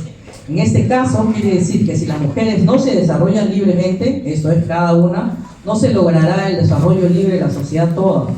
Este tema lo trata Lenin en 3 textos en los que se refiere de manera concreta al papel del proceso de la mujer en el proceso revolucionario. Los textos son el Día Internacional de la Obrera, 1921, la emancipación de la mujer, 1920, y una entrevista a Lenin por Clara Zetkin, que es una entrevista de Lenin por Clara Zetkin, y el programa militar de la Revolución Proletaria de 1916. De estos textos se desprenden en resumidas cuentas que el papel de la mujer en el proceso revolucionario es el mismo que el del varón, ya que en una sociedad de clases, varones y mujeres son igualmente oprimidos, solo que las mujeres, a diferencia de nuestros pares hombres, no estamos sometidas solamente a la opresión económica propia del sistema capitalista, sino además al papel de responsables principales de los hijos, en tanto tal, en mayor o menor grado, a la dependencia del marido y a la esclavitud doméstica. Esas son las palabras que usa Lenin. Esta situación, explica Lenin, hace que para la mujer la necesidad de plasmar la sociedad socialista sea aún más imperiosa que para el hombre, pues solo en ella podrá liberarse plenamente, en tanto que solo las sociedades socialistas proveen una educación gratuita, confiable y de calidad completa a los niños, desde las guarderías hasta la universidad, y así la maternidad no significaría la anulación de la madre. En ese sentido, Lenin denuncia que es un problema que los varones involucrados en el proceso revolucionario observen, y dice él, observen impávidos, cito, cómo la mujer se desgasta en el trabajo doméstico, un trabajo a menudo monótono, agotador, y que le absorbe el tiempo y las energías, y cómo se estrecha, observa cómo se estrechan sus horizontes, se nubla su inteligencia, se debilita el latir de su corazón y decae la voluntad y no les interesa para nada. Fin de la cita. El problema de fondo no es solo el de la solidaridad o identificación de los varones con sus compañeras de lucha, sino que es además un problema de estrategia revolucionaria. Si bien puede estar claro que el objetivo final es la instauración de una sociedad justa, sin diferencia de clases sociales, Lenin nos dice, cito, las amplias masas femeninas, trabajadoras y populares no sentirán el anhelo irresistible de compartir con nosotros la lucha por el poder del Estado si siempre trompeteamos exigiendo que esa sola reivindicación, siempre exigimos solo esa reivindicación. También en la conciencia de las masas femeninas debemos vincular políticamente nuestro llamamiento con los sufrimientos, las necesidades y los deseos de las trabajadoras. Estas deben saber que la dictadura proletaria significa para ellas la plena igualdad de derechos con el hombre, tanto ante la ley como en la práctica, en la familia, en el Estado y en la sociedad. La diferencia entre su situación aquí, en la sociedad socialista, y allá, en la sociedad capitalista, y esto es después de que Lenin ya existía en la Unión Soviética, esta diferencia debe estar establecida con precisión para que se pueda contar con las masas femeninas en la lucha de clases revolucionaria del proletariado. O sea, no solamente se debe basar, no solamente se debe decir sí, ¿cómo se llama? Deben, ¿cómo se llama? Esperar y primero lograr ¿cómo se llama? El cambio de la sociedad, ¿no? Hacia una sociedad socialista, sino que también deben los hombres, todos los involucrados en la lucha deben mostrar que hay ese cambio de posición como una parte de una estrategia para que las mujeres sientan que esto es, ¿cómo se llama? Que esto realmente les conviene, ¿no? Las mujeres trabajadoras. Es cierto que no están, muchas de ellas no tienen el tiempo de estar estudiando, ¿cómo se llama? Activando, sino que al ver que estas otras mujeres que están activando tienen una mejor vida, van a engancharse, es lo que piensa Lena. Van a engancharse en la lucha por el cambio. Es cierto, por otra parte, que en algunos otros pasajes dice tarea, hacer visible este problema. Es un error pensar que la lucha de las mujeres por equidad e igualdad de oportunidades y de derechos con respecto a los hombres pueda significar que esto obstruya la lucha por los intereses de la clase trabajadora. Y finalmente la última parte del libro, o sea, la última cita de este libro que voy a poner y que voy a comentar acá es: ¿cuál es el origen del desprecio de los varones a las mujeres como seres humanos iguales? Que existe, ¿no?, en algunas personas. Tal como Aristóteles decía de la inferioridad intelectual de los esclavos, que los esclavos eran por naturaleza inferiores, los seres humanos que consideraron y consideran a las mujeres inferiores en sus capacidades intelectuales o diferentes, como ahora se ha puesto de moda decir, lo deducen del hecho fáctico que en la historia de la humanidad la gran mayoría de las mujeres, al igual que los esclavos, no podían desarrollarse intelectual, espiritual o físicamente en igualdad de condiciones con sus pares varones. Y esto se debe a que históricamente la vida de las mujeres acababa por lo general a los 13 y 15 años, cuando pasaban de ser madres biológicas en un promedio de 10 hijos y eran hasta su muerte. Entonces, los que desprecian a las mujeres dicen siempre: pero es que ¿acaso hay mujeres intelectuales, científicas, filósofas, qué sé yo? No hay casi. Pero no ven que el motivo es, hay un motivo de origen ahí, ¿no? O sea, es lo mismo que lo que Aristóteles decía, que los esclavos eran esclavos porque no pensaban bien y eran fuertes, y por eso eran esclavos. No, ese es el resultado o sea, el resultado de haber sido esclavizados es que los ha llevado a no pensar bien y ser fuertes, ¿no? Recientemente hemos visto cómo los políticos conservadores han definido como mujeres a los seres humanos que nacemos biológicamente con una anatomía genital que se distingue por poseer seno, vagina, vulva, útero, ovarios y trompas de falopio, a diferencia de seres humanos que no tienen esta anatomía genital. Estos órganos son efectivamente característicos de las mujeres, pero en sí no significa mayor diferencia entre los seres humanos que los tienen y los que no los tienen. Pues básicamente mujeres y hombres podrían desarrollarse de la misma manera intelectual, social y laboralmente, indistintamente de la apariencia de sus órganos sexuales. Esta distinción biológica no explica además que los seres humanos con la anatomía genital de mujeres sean tratadas como mujeres, ya que usualmente cuando interactuamos con otros seres humanos no hemos corroborado que el otro ser humano realmente tiene tal o cual anatomía genital. Es decir, se le trata como mujer o como varón sin haberlo visto desnudo o haberle hecho algún examen cromosómico. Más bien, la diferencia fundamental entre una mujer y un varón es que la mujer es un ser humano que potencialmente puede terminar, incluso en contra de su voluntad, como un receptáculo de otra vida. Puede quedar embarazada. Fenómeno conocido como maternidad. Durante el embarazo, otro ser utiliza su organismo como fuente de comida, haciendo que su cuerpo sufra de daños irreparables y la mantenga física y energéticamente en situación de desventaja con respecto a los demás seres humanos de la sociedad, por unos cuantos meses antes y por lo general también algunos después del embarazo. Es más, en caso de no tener acceso a los avances de la medicina, el embarazo puede significar su muerte. Desde la difusión masiva de la píldora anticonceptiva, los parches, los inyectables, la té de cobre, etc., y desde la despenalización del aborto en la mayoría de los países civilizados, esta diferencia entre hombres y mujeres se ha reducido notablemente, pero han quedado ciertas secuelas en la actitud del estereotipo de la gente contra las mujeres. Es contra estas secuelas que las feministas también debemos luchar. Malo ser feminista. Por ello, se pueden distinguir tres frentes en la lucha que deberían ser centrales para el movimiento de los derechos de la mujer. 1. La fragilidad física y social durante el embarazo. 2. Maternidad como desigualdad entre la justicia en los años postparto. 3. Estereotipos sobre las mujeres. Ahí Simone de Beauvoir, no nace mujer.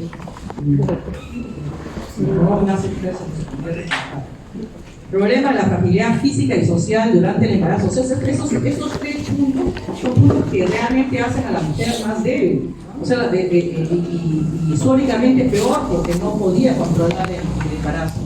Entonces, pero hoy en día se puede. Entonces, eso hemos dado un paso adelante, ¿no? Es un hecho concreto que las mujeres cuando están embarazadas están más expuestas a la muerte, cuando le ocurren accidentes, cuando son atacadas físicamente o cuando van a parir un nuevo ser humano. Este peligro ha disminuido notablemente en la sociedad moderna por el avance en la medicina, de la cual dependen en mucho mayor grado de sus semejantes no mujeres. Sin embargo, el peligro sigue siendo latente. Aun cuando no mueren, su cuerpo se desgasta notable e irreparablemente durante este periodo, sobre todo si tienen más de un embarazo en su vida. Este hecho concreto ocurre ya sea un embarazo no deseado o deseado, y pone a la mujer en grandes ventajas con respecto a sus pares varones. Por ello, una violación sexual a una mujer es mucho más que un acto de violencia a un ser humano. Es un ataque físico en el que puede quedar embarazada, y si no puede detener el embarazo, la mujer se ve obligada a renunciar a sus proyectos de vida, a deteriorar su cuerpo y poner en riesgo su vida para dar paso a una vida que de algún modo reemplazará en importancia la suya propia, porque cuando todos los que somos madres hemos vivido la experiencia de que cuando nacen nuestros hijos nosotros pasamos a segundo plano, y todos los hijos. Eso es así, porque así se plantea en esta sociedad. Por otro lado, una mujer no puede tener relaciones sexuales de manera despreocupada y en iguales condiciones con un hombre si no toma todas las precauciones necesarias previas para no quedar embarazada. Requiere una clara planificación de sus métodos de anticoncepción para su vida sexual voluntaria o no prevista, si quiere tener éxito en su vida laboral, social y política futura. Porque si yo tengo planes políticos o una carrera profesional o lo que sea, que quedo embarazada, ya esos planes van a disminuir, pues las posibilidades van a disminuir enormemente, ¿no? Si la mujer lucha, ¿ya? Puede seguir adelante, pero nunca como si no hubiera pasado, si no hubiera tenido el conflicto. La lucha por los derechos de las mujeres trabajadoras aspira a desaparecer la inequidad entre mujeres y varones. Esta históricamente se produce por dos razones de carácter físico: A, la gestación y la maternidad; B, la violencia física contra las mujeres.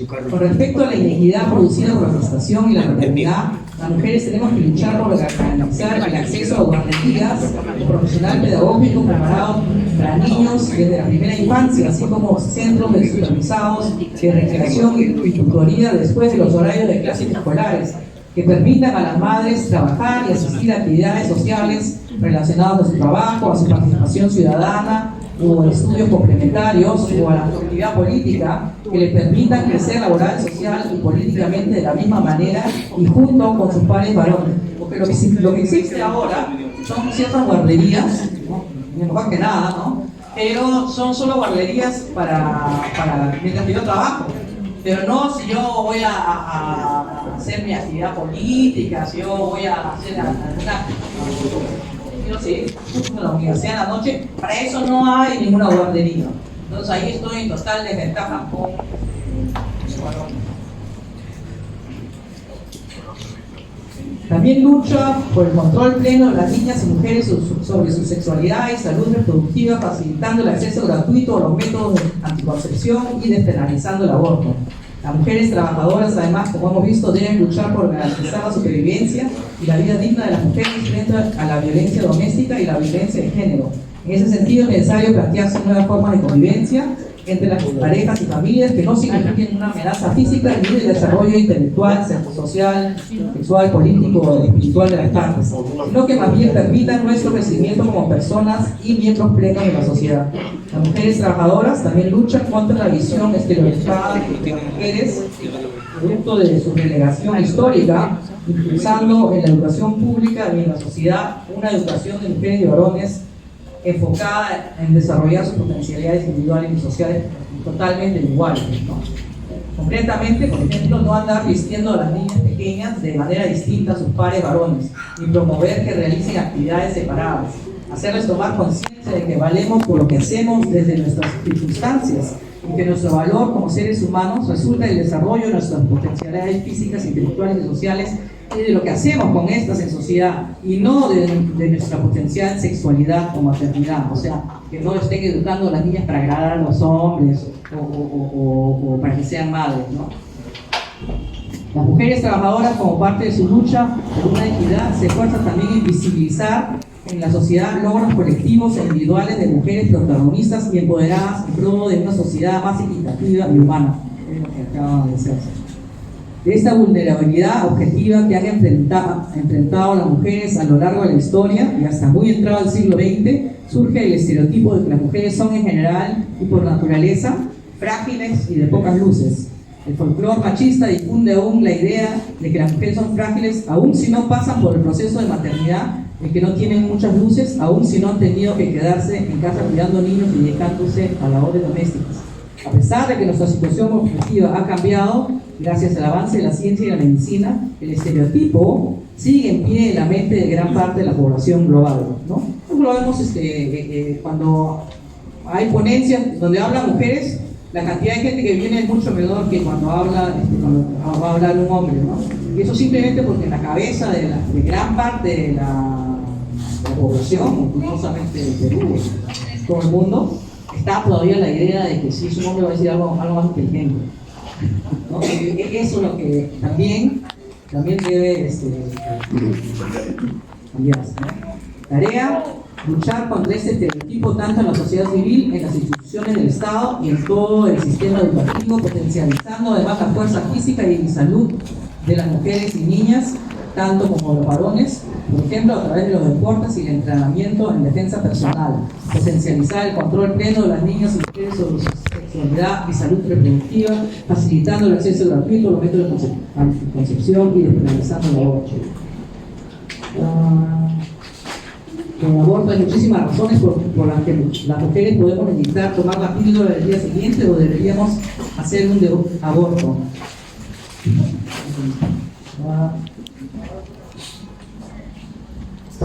El aborto no solo se debe plantear en casos extremos, como en los casos en los que nuestra vida corre peligro por el embarazo o el parto, o si hemos sido violadas, sino que las mujeres debemos tener ese derecho para poder configurar nuestras vidas con las mismas oportunidades que nuestros pares varones.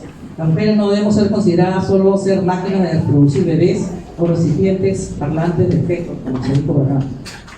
La otra desventaja de las mujeres con respecto a las no mujeres ocurre ante la ley en el caso de un parto. Mientras que un hombre, después de tener relaciones sexuales, no tiene que preocuparse legalmente por el potencial nuevo ser humano que pueda nacer, una mujer sí. En casi todos los países del mundo, si se abandona un bebé, la policía no irá en busca del padre, sino en busca de la madre para meterla presa. Es una cuestión legal. Pues la ley acusará como un acto criminal el que la madre abandone a un niño sin intención de regresar, y no al padre. Esto puede incluir dejar a un bebé en la puerta de la casa o a un costado de la carretera. El padre no es acusado criminalmente, sino habitaba previamente con el niño.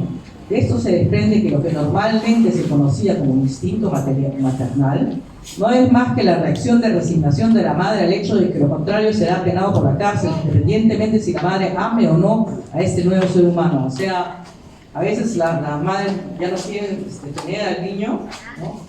Porque es mucho trabajo, pero no, ya lo tienen ahí porque lo otro sería, nadie lo dice, es un tabú, pero va presa, ¿no? Eso es un tabú en todas partes del mundo casi, ¿no? Entonces ese es el amor maternal. Y ahí hago un paréntesis, que acá creo que no lo he puesto, que se dijo en un estudio en la Unión Soviética cuando Lenin declaró ¿cómo se llama? La disolución del matrimonio, que todos se casaran, que todos convivieran para las personas que más a las que amaban, ¿no? Un idealista fue Lenin, ¿no? En ese momento. Entonces se pensó pues que la gente que estaba casada con personas para las que no querían se iban a ir con sus amantes, que iba a ser en ese aspecto iba a haber una libertad, ¿no? Pero lo que nadie calculó es que efectivamente pasó eso en gran parte, pero en muchos casos las mujeres abandonaron al marido que no amaban, pero también abandonaron a sus hijos. Entonces hubo una gran cantidad de niños abandonados, y el Estado creó casas para esos niños, pero no las pudo construir con la rapidez con lo que estas pandillas que se iban creando crecían, ¿no? Eso fue un problema, ¿no? Y luego ya vino la guerra, ¿no? La Segunda Guerra Mundial, y Stalin reintroduce la familia, ¿no? Reintroduce la familia monogámica por una cuestión práctica. Ese experimento, digamos, no iba a con la guerra, ¿no? Entonces, y cuando acabó la guerra, no lo retornó tampoco. Aún si la mujer hubiese decidido tener un hijo de manera planificada con su pareja, esto no tiene que entenderse en el sentido de que ella, por decisión propia, hubiese decidido abandonar todos sus proyectos de vida a favor de unos nuevos seres humanos, como dicen algunos, para realizarse como madre. El convertirse en madre no debería significar el fin de la vida laboral, intelectual, social o política de una mujer, o como amenguarlo, ¿no? En su texto, El segundo sexo, publicado en 1949, Simone de Beauvoir reflexiona sobre este tema y sostiene que las mujeres son esclavas de su cuerpo porque pueden quedar embarazadas, entrando en desventaja con respecto a sus pares hombres en todo sentido. Ella explica que si bien esta circunstancia se superó en bastante grado en los países socialistas y luego incluso en algunos países del occidente desarrollado, al crearse un sistema integral de guarderías y colegios de tiempo completo que permiten a las mujeres seguir trabajando o estudiando, hacer carrera, ejercitarse, al igual que sus pares varones, esta igualdad de oportunidades aún no es plena ahí tampoco. Pero en la gran mayoría de países como el nuestro podemos decir que la vida de una mujer, que se ve bastante limitada después de una maternidad y si tiene más de 2 hijos, su desarrollo personal puede prácticamente considerarse acabado, pues tiene que dedicarse casi totalmente al cuidado de otros seres humanos. Y bueno, en la tarea, la última, para ya no aburrirlo, garantizar el acceso a guarderías con profesional pedagógico preparado para niños a partir de los 4 meses, así como de centros supervisados de educación y tutoría, después de los horarios de clase que permitan a las madres trabajar y asistir a actividades sociales, relaciones, etc., ¿no? Bueno, esos son, porque en la tarea me habías dado, Doris, propuestas, ¿no? Esas son tareas, algunas tareas pendientes.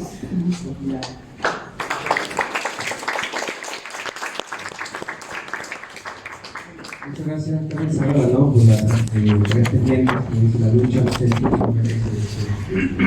Y bueno, para cerrar este bloque de análisis, recibamos una pieza fundamental de la casa, que justamente Charity Warren Perú presenta el día de hoy. Que saludar con fuerte palmas a la maestra Doris Torres, que está presente. Nosotros, por favor, vamos a invitar a la maestra Doris Torres.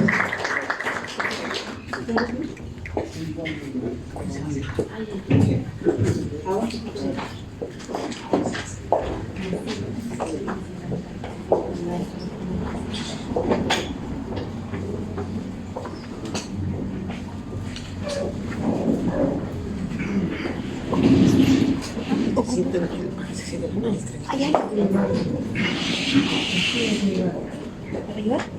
Sí, yo creo que lleva de la silla. Ahí trae la silla. Ya viene. Sí, está bien. Es una carpeta. Ahí estaba sentada.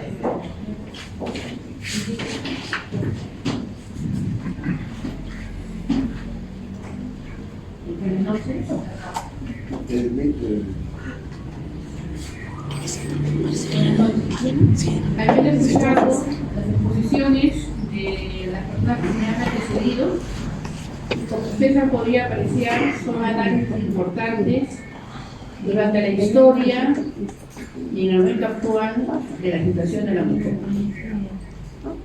Qué importante es encontrarnos hoy día escuchando a 4 compañeras que están comprometidas con el problema de la mujer.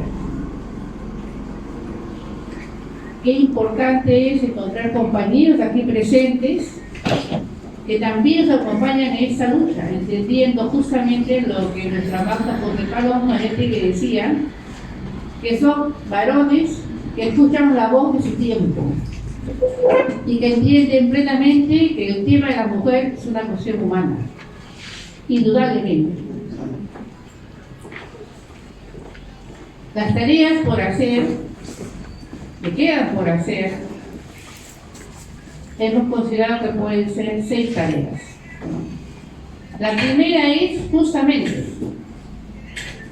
como esta actividad que hemos trabajado el día de hoy, en conjunto con las demás organizaciones que nos acompañan, y que quede claro que el 8 de marzo es el Día Internacional de la Mujer Trabajadora.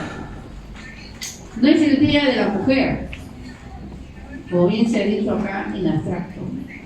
No, es el Día de la Mujer Trabajadora.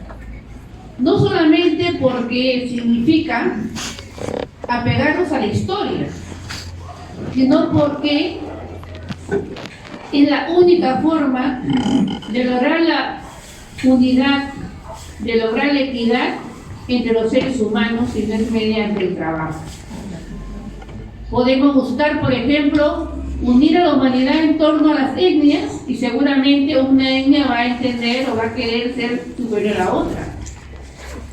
Si queremos unir a las personas por su grado académico, seguramente no todos tienen el mismo grado académico y otros tendrán más grado académico que otros. Si queremos unirlos por el tema del sexo, también es diferente, porque las mujeres son una cantidad determinada y hombres también. Y así por consiguiente, lo único que realmente une a la humanidad es el trabajo. Seguramente van a decirme, y las mamás que se quedan en casa trabajando las tareas domésticas, no, ellas también son trabajadoras. Más aún, las mujeres que se quedan en casa trabajando realizan 32 actividades no remuneradas y por la sociedad, incluso por la familia, no consideradas. Como quien dice, te quedas en la casa y ya esto que no significa nada. Y que el trabajo que la mujer realiza no significa nada. Sin embargo, cuando la madre se enferma, hay que llamar a la tía o a una persona que haga determinada tarea y hay que pagarle, ¿no? Pagarle para que lave la ropa, lavarle para que limpie la casa, para que cocine, bueno. Y así por consiguiente, ¿no? Lo que significa que la labor de la madre, que se quede en casa, tiene un valor económico. Pero hoy en día la gran mayoría de mujeres trabajamos y también nos dedicamos a la casa.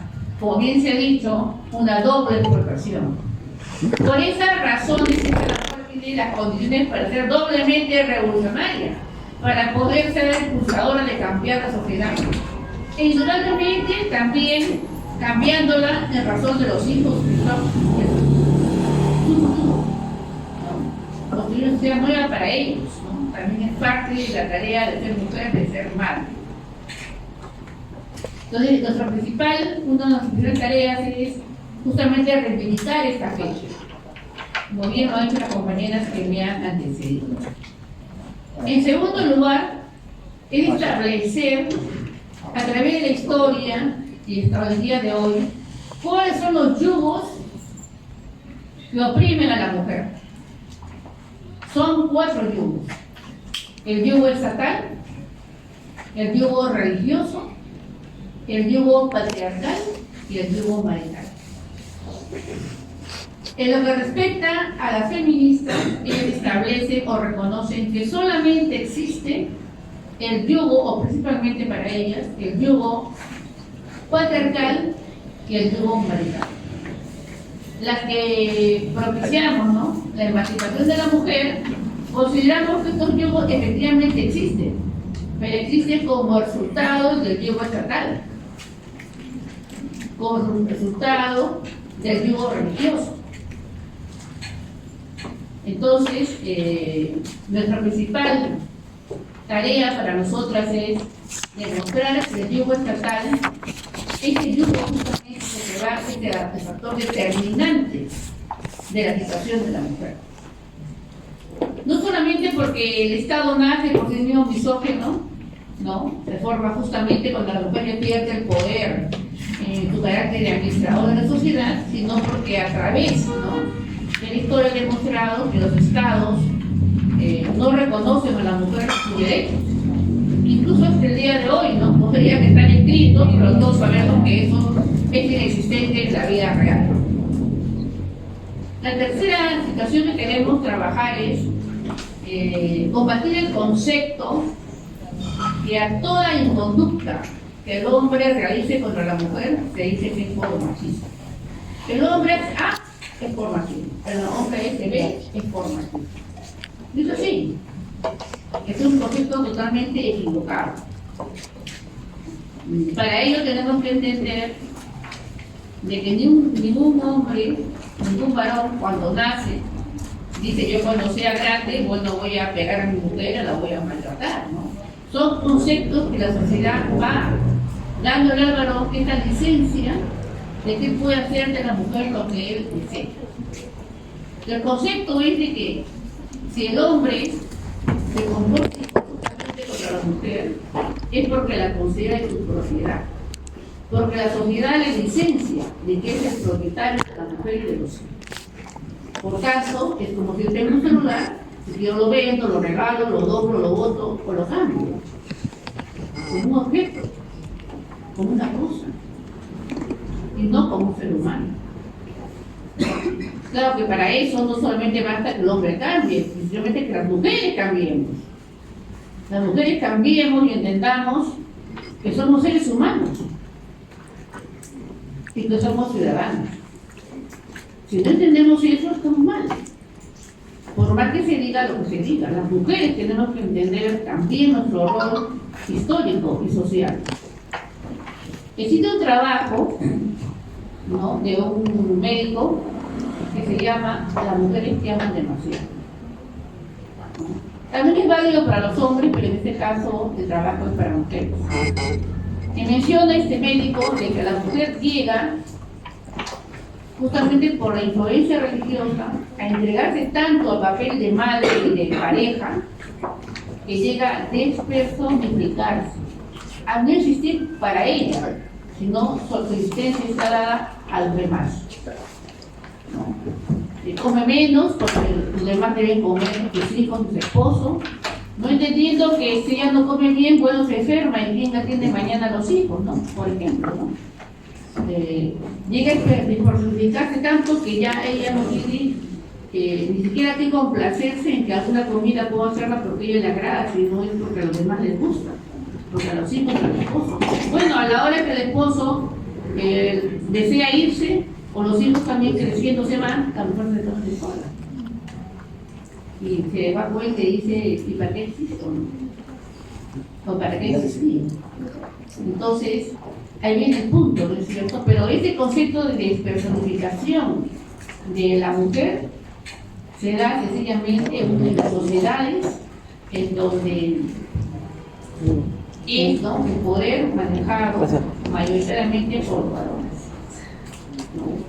Y indudablemente por mujeres, incluso siendo mujeres, también consideran de igual manera, porque no existe una solidaridad de mujer, ¿no?, no existe a mujeres. La solidaridad de clase, como siempre dice, ¿no? En la fábrica Donofrio, cuando existía, la dueña se llamaba Mariela Donofrio, justamente. Siendo mujer, siendo madre y siendo abuela, pues le importaba muy poco que las mujeres embarazadas, por ejemplo, o lactantes, tendrían que trabajar bajo cero, porque los chocolates o la sección de helados tendrían que conservarse. O trabajar en caramelos, que es a fuego terrible, y las mujeres se iban a morir. Eso poco le importaba. Sencillamente la producción. Lo que significa que las mujeres, por más que puedan tener un fenotipo parecido, la clase para la cual sirve, para la cual está ubicada, sencillamente es la que va a determinar su comportamiento frente a la sociedad. Y de ahí viene lo que acá te he mencionado también, donde quiere incidir en el tema del voto, ¿no? Es cierto, el voto es un derecho, pero en nuestro país cuando nace la República, la mujer no llega a ser considerada ciudadana. Las mujeres y los indios eran considerados ciudadanos. En 1933, fíjense, más de un siglo de la República, recién se da ciudadanía a las esposas, a las mujeres casadas y casadas. 1933. Bueno, en 1956, en la cual muchas de las feministas dicen que consiguieron el derecho femenino, lo cual es totalmente falso, porque la ley dice que le da la ciudadanía a las mujeres solteras letradas. Lo que significa que las obreras campesinas que dio la entrada, pues no votaron. Así que no votaron ni en Europa, ni en Estados Unidos, ni en Latinoamérica, y menos en el Perú. Sino hasta el año 1979, estamos hablando de hace 46 años recién, ¿eh? Es decir, casi la cuarta parte de existencia de esta república recién. Las mujeres, los pobres, tenemos derecho a llamarnos ciudadanos, a ser reconocidos por lo menos teóricamente como ciudadanos. Recién. Pero antes no existíamos. Entonces, es algo que tenemos que pensar, ¿no? De que nuestros derechos como ciudadanas, como seres humanos, en este caso específicamente las mujeres no tienen ni siquiera medio siglo. ¿Se dan cuenta? ¿Cuántas tareas quedan todavía pendientes por trabajar? Ahora, la otra tarea, me interesa, que terminó el tema del machismo, el conducto, que se refieren a que cada conducta del varón se le atribuye al machismo. Justamente a partir del número 30 de la revista estamos trabajando una serie de ejemplos de la naturaleza, de los machos, que no existe un macho en la naturaleza que le pegue a su mujer, ni a sus hijos. No existe un macho que, porque la mujer, ¿no?, en este caso, de acuerdo a su naturaleza de cada especie, tiene días en donde el varón está cortejando. Ni siquiera por eso es capaz de ser agresivo cuando ella ya sea. Entonces, ¿por qué se le va a atribuir al hombre que agrede a la mujer que es machista? No tiene ningún sentido, no tiene ninguna fundamentación. Y termino con esto: el hombre realmente, cuando agrede a la mujer o a sus hijos, es porque los considera de su propiedad. Y este punto que vamos a terminar este año esclareciendo. El otro asunto es de que en este año se van a realizar diversas actividades, pero de una queremos incidir, que es la del 25 de noviembre. 25 de noviembre es la fecha, ¿no?, que es el día de la no violencia contra la mujer. Pero acá viene una situación, ¿no?, lamentablemente también de las feministas, cuando plantea que la no agresión del varón contra la mujer, no. El 25 de noviembre nace porque la semana en Mirabal, llamada Las Mariposas, en Santo Domingo, se levantan en armas como el pueblo para poder derrocar al dictador Trujillo. Y son asesinadas cruelmente por ese hecho. Y se reúnen en Colombia mujeres latinoamericanas y firman más de 20.000, ¿no?, para llevar a Naciones Unidas para que este día, el 25 de noviembre, sea declarado el día de la no agresión contra la mujer. Y claro que faltó decir o escribir la no violencia contra el Estado, porque hay diferentes fechas del tema de la mujer.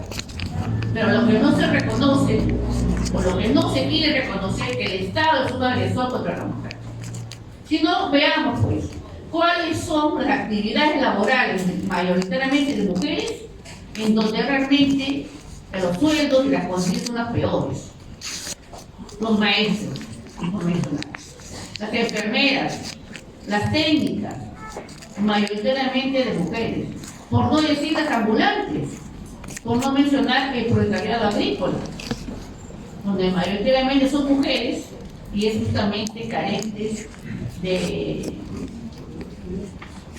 derechos y reivindicaciones.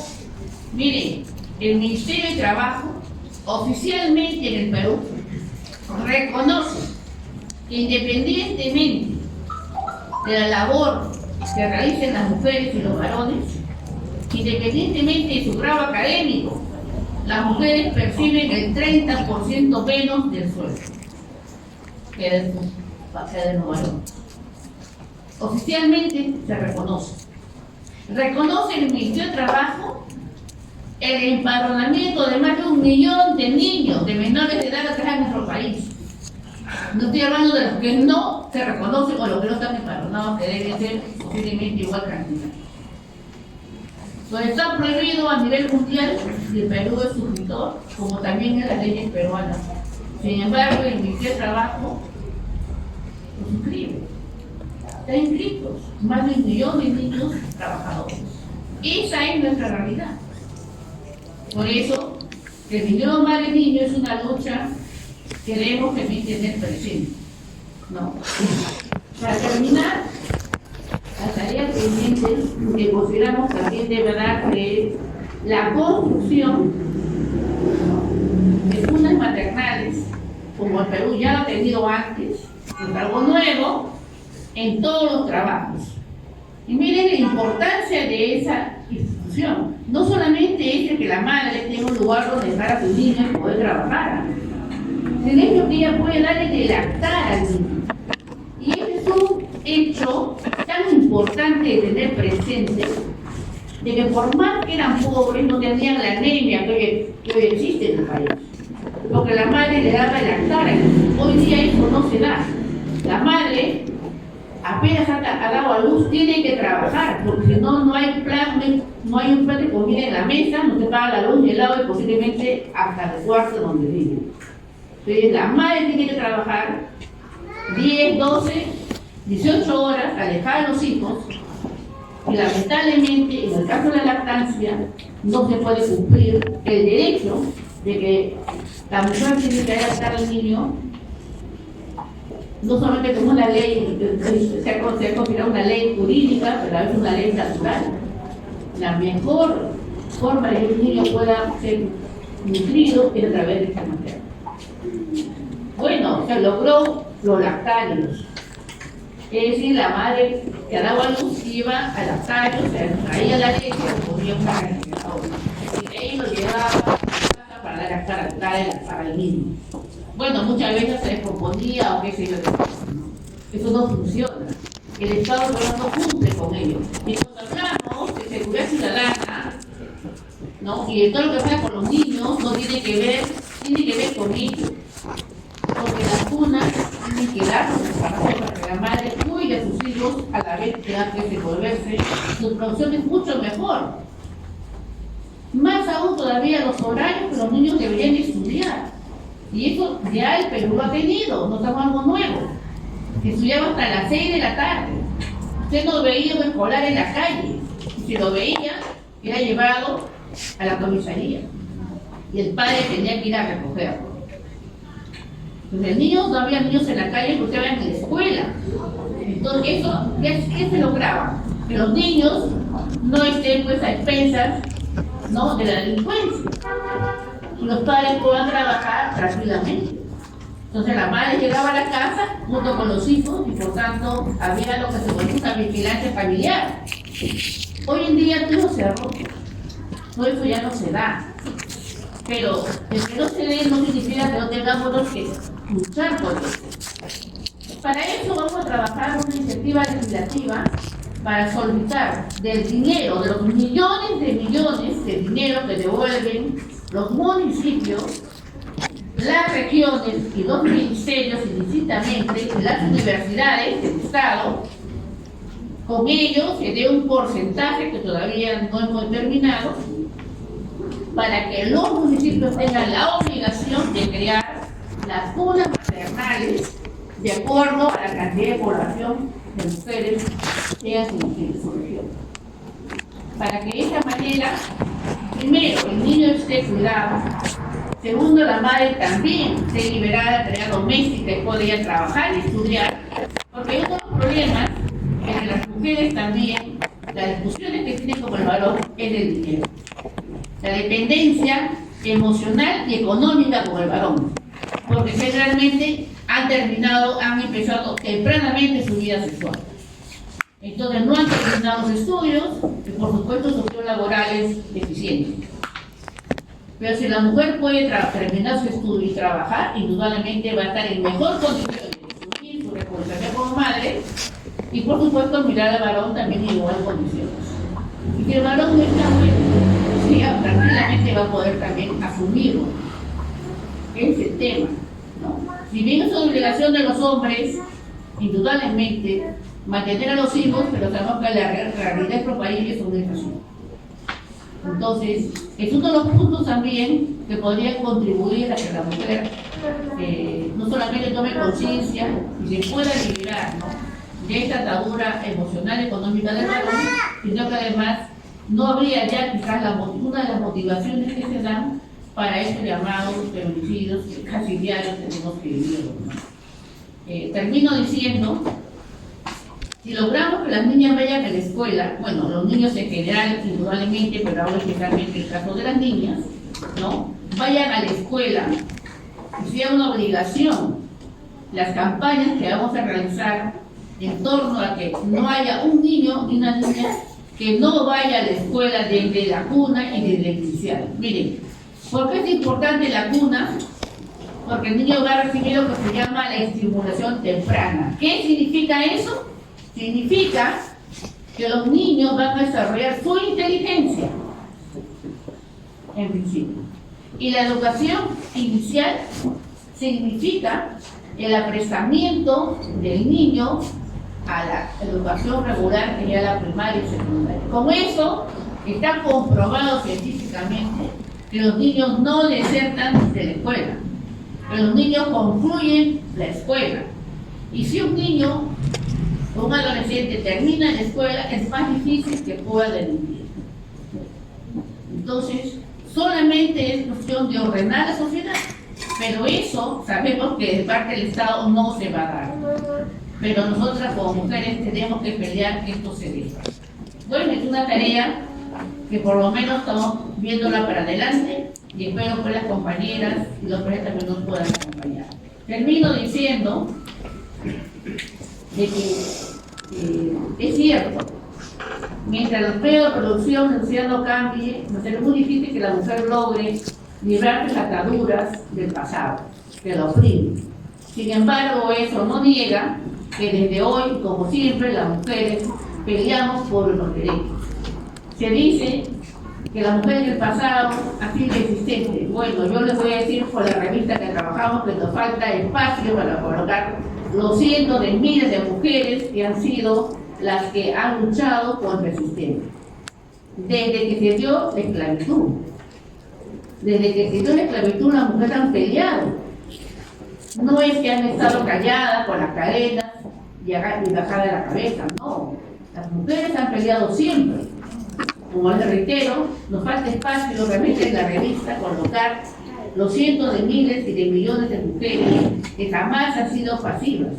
Siempre han estado adelante, luchando por cambiar la sociedad. Bueno, y la única forma, al final de cuentas, de lograr equidad es que hombres y mujeres, ¿no?, las mujeres trabajadoras o no trabajadores, podamos también construir una sociedad nueva que pueda realmente, en igualdad de derechos y libertades, poder desarrollar. No hay otra forma. Las mismas compañeras posibles así nos lo han demostrado, y todas las que vivimos a diario el trabajo, el tema de la mujer, sabemos que es así. Termino agradeciendo la presencia de las ponentes, como también de ustedes, compañeras, y bueno, nos acompañen a las futuras tareas que nos estamos dando, y poder tener mañana más tarde, igual como hoy, alguna reunión celebrando los éxitos que podamos lograr en favor de la mujer, de los niños y de la sociedad en sí. Muchas gracias.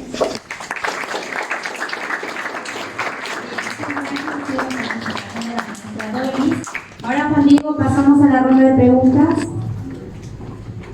Sí, justamente comenta escuchando a la asamblea, si tienen sus preguntas por ahí. Sí, adelante. Vaya primero.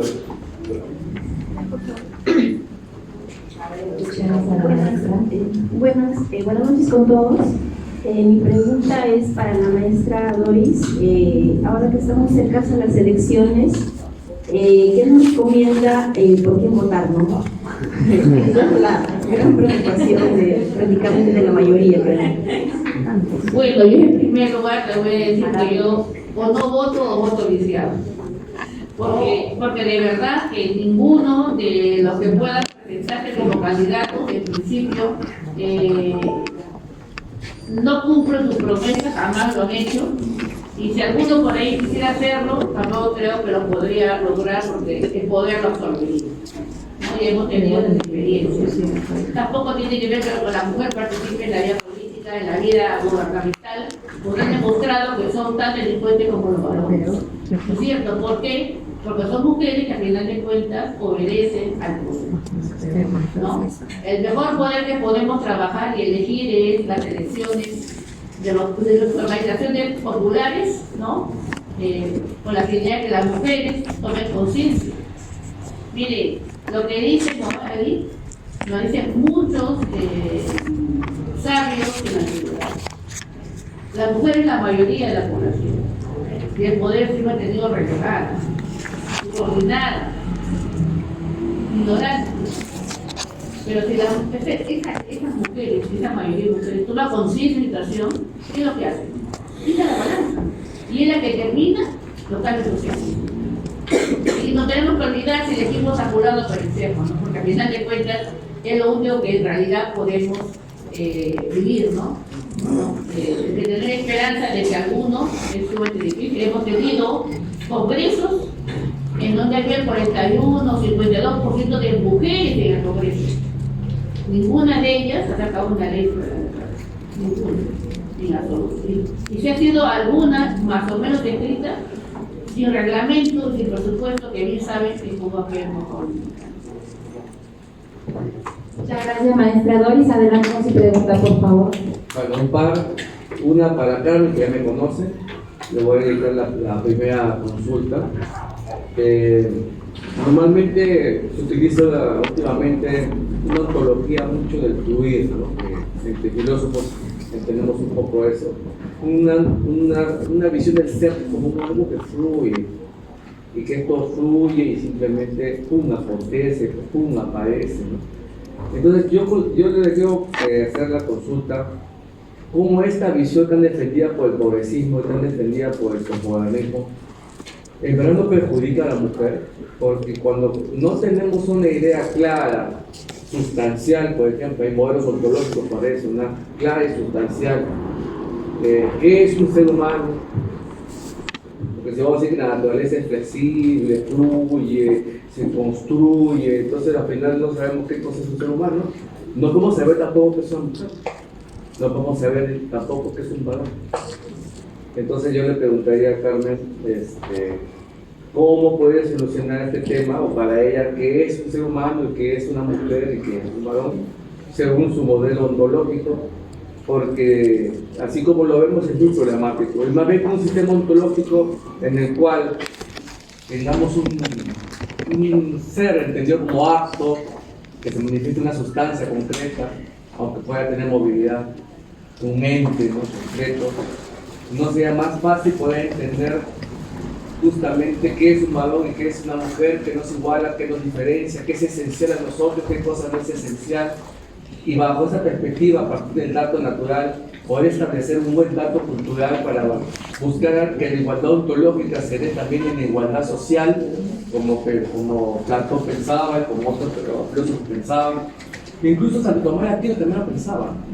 Digan lo que digan, también lo pensaba, aunque sí es cierto que Aristóteles se falló.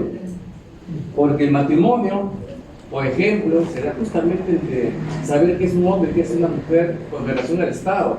No es lo que el Estado interviene, porque el Estado quiere generar sus espacios para que los hijos puedan criarse en ellos con derechos y con deberes, Que se cumple es otra cosa, pero no necesariamente en sí sea malo. Y en esa diversidad, que no nos hace ni menos ni más, ¿no? Porque para un estudio de neurociencia, que el cerebro de la mujer funciona de tal manera.